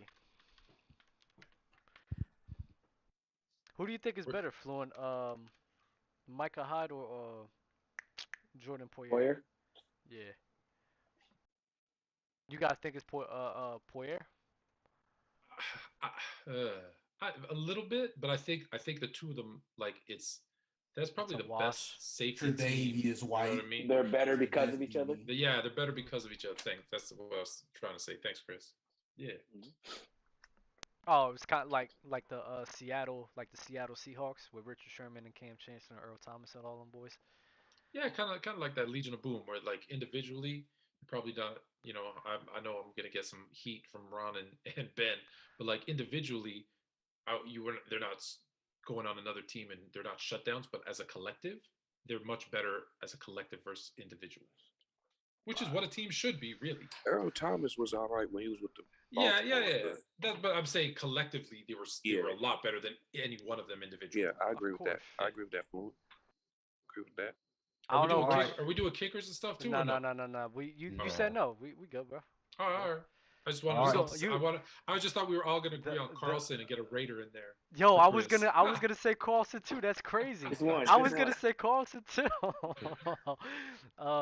Just for our guests. All right, Chris, you ready to get into your top fives? Have you thought through them? Yeah. I thought through them a little bit. Which you want to start with? All time. Let's not all time. Let's start with your all time. We're gonna do running backs last, since that's your bread and butter. We're gonna start with quarterbacks. Let's not be influent here. Yeah. So my quarterbacks, and this is like my favorite, right? I got Elway. Is this in order? Oh, I guess we're going from we'll go from back to best. Yeah, Elway 5, Rodgers 4, Warren Moon number 3, Dan Marino, Peyton Manning. Damn. Wow. Not even Tom Brady.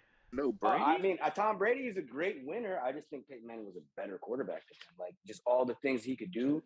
I thought at his best, he had a better arm. I thought, he was a better decision maker. I thought Tom had a better coach more times than not, and a better defense. Can you say that one more time? Can you do it from 1 to 5? Tom had a better coach.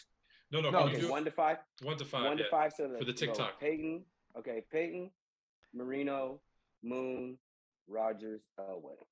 So you don't got Brady top 5 at all? I love it. I mean, mine. Yeah, it's yours. It's yours. All right, I'm not criticizing I love either. it. I love it. I didn't expect that. I love that top 5. I love it, baby. All right, wide receivers. Let's hear it. Wide receivers. Struggling with the last one. Number 1 is Jerry. Number 2 is Randy Moss. Number 3, Tim Brown. Number 4, Megatron. And number 5, Marvin Harrison.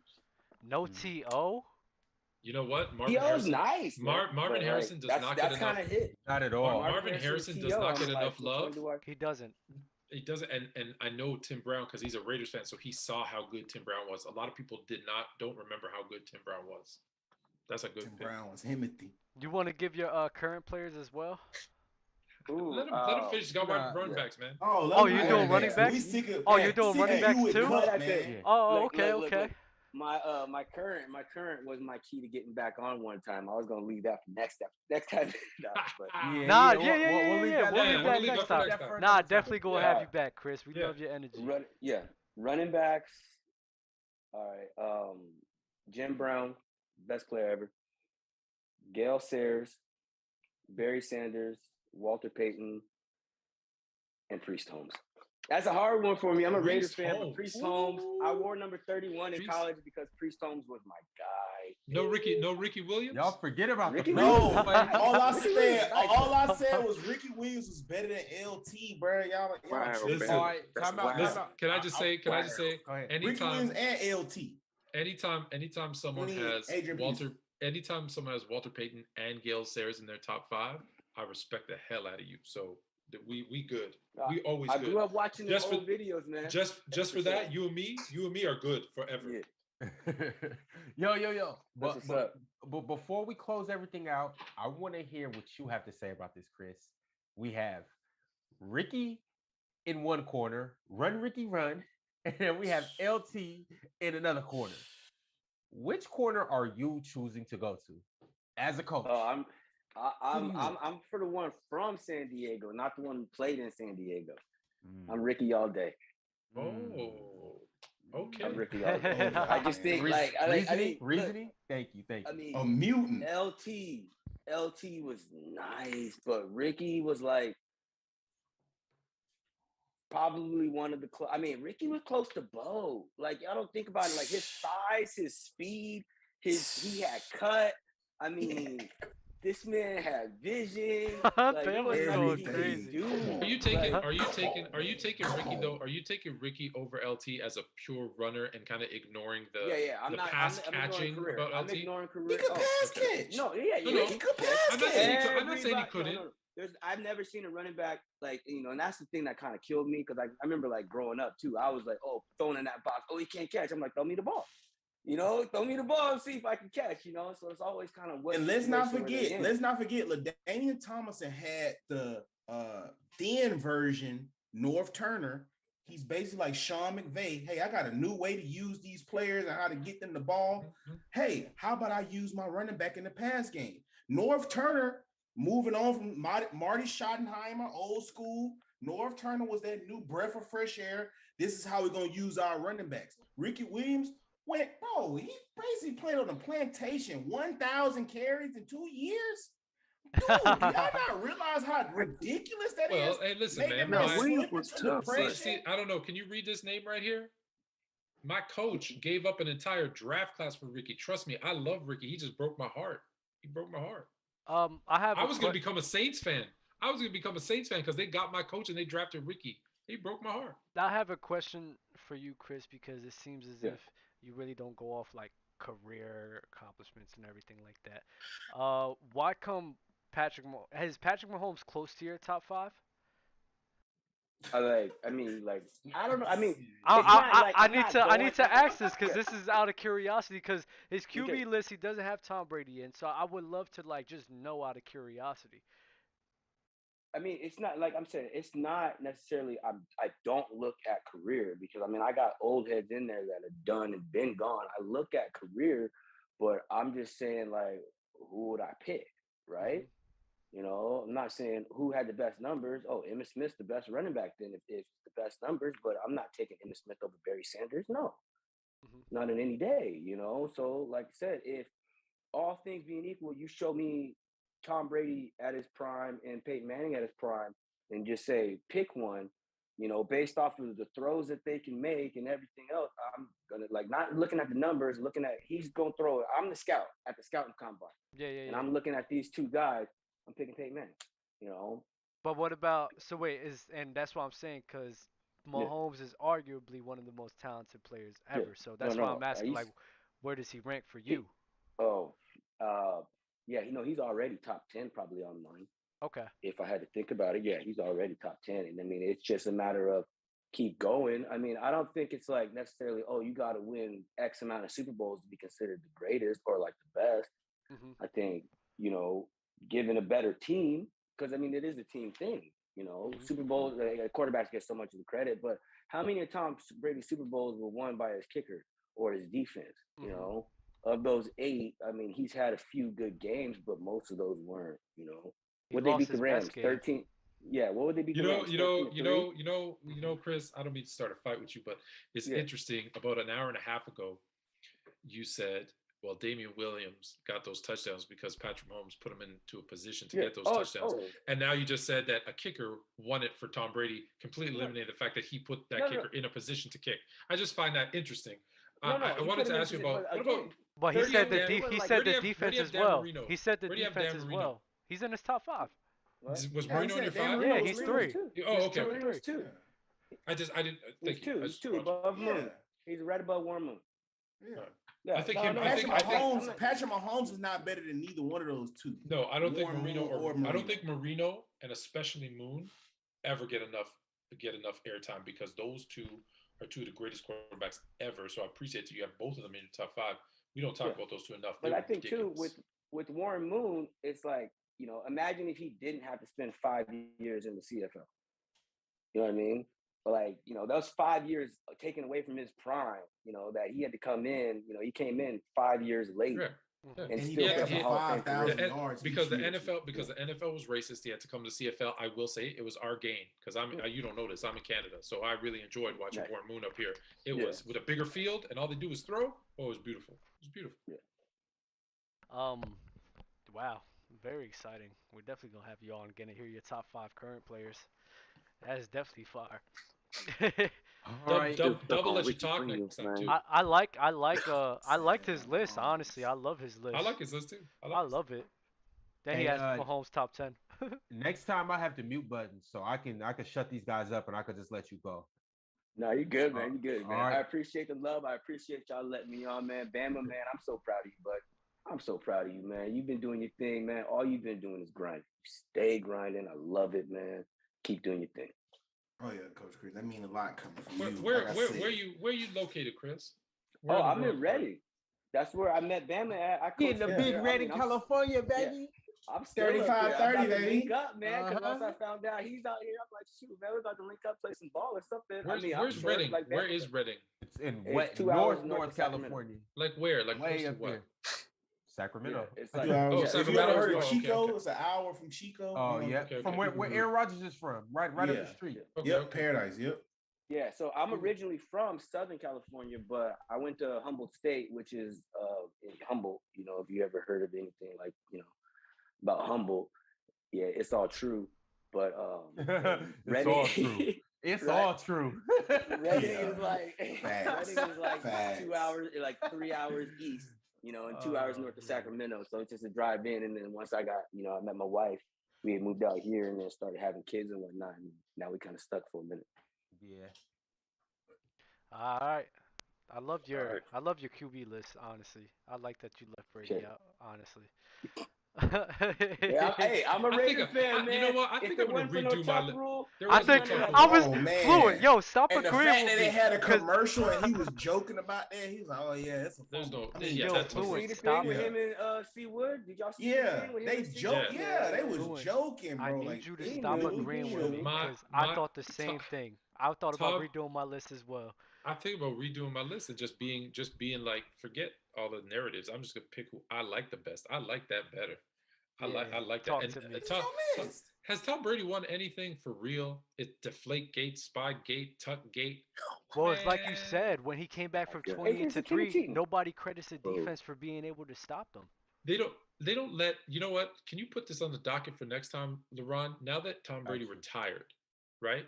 Should he be a Hall of Famer, considering he got caught cheating multiple times when they won't let Barry Bonds into the Baseball Hall of Fame? Wow. They need to put an asterisk on it. Because Barry Bonds never actually got caught cheating, and in fact, what he did, the steroids weren't even illegal in baseball at that time. It was after the fact. So we maybe Tom Brady shouldn't be a Hall of Famer. I don't know. Yo, let's get into this next episode. I'm here. I thought you were gonna say right now. No. I'm getting out of here. I don't know what y'all gonna do. Y'all grown men. Y'all can do what y'all gotta do, but no. Next time. About to change the whole basis of my whole QB rankings. Man. All right, fellas. Well, Ben, you got any closing words? Man, this was a great one, man. Follow the TikTok Players Choice Gridiron. Follow everybody on here on their social media platforms and all that, man. Follow the IG as well, PC_Gridiron as well, man. Chat, y'all been wonderful, man. For real, man. Y'all funny, bro. Y'all hilarious. Man, undefeated. Fluent? Yeah, for sure. You know, this is the first time I got nothing to promote. So just follow sports_fluent on IG, Twitter, TikTok. That's it. I'm easy this week. Got you. Bama, are you easy this week? Man. Follow my man BBN923 on Instagram because he be going crazy over there. Yes, follow sports_fluent on YouTube because I be watching them daily YouTube vids. Both of my OGs on there. Chilltown and Fluent. Y'all like that show. I don't know. I'm kind of like an old head at heart. New episode coming out tomorrow, and it's fire.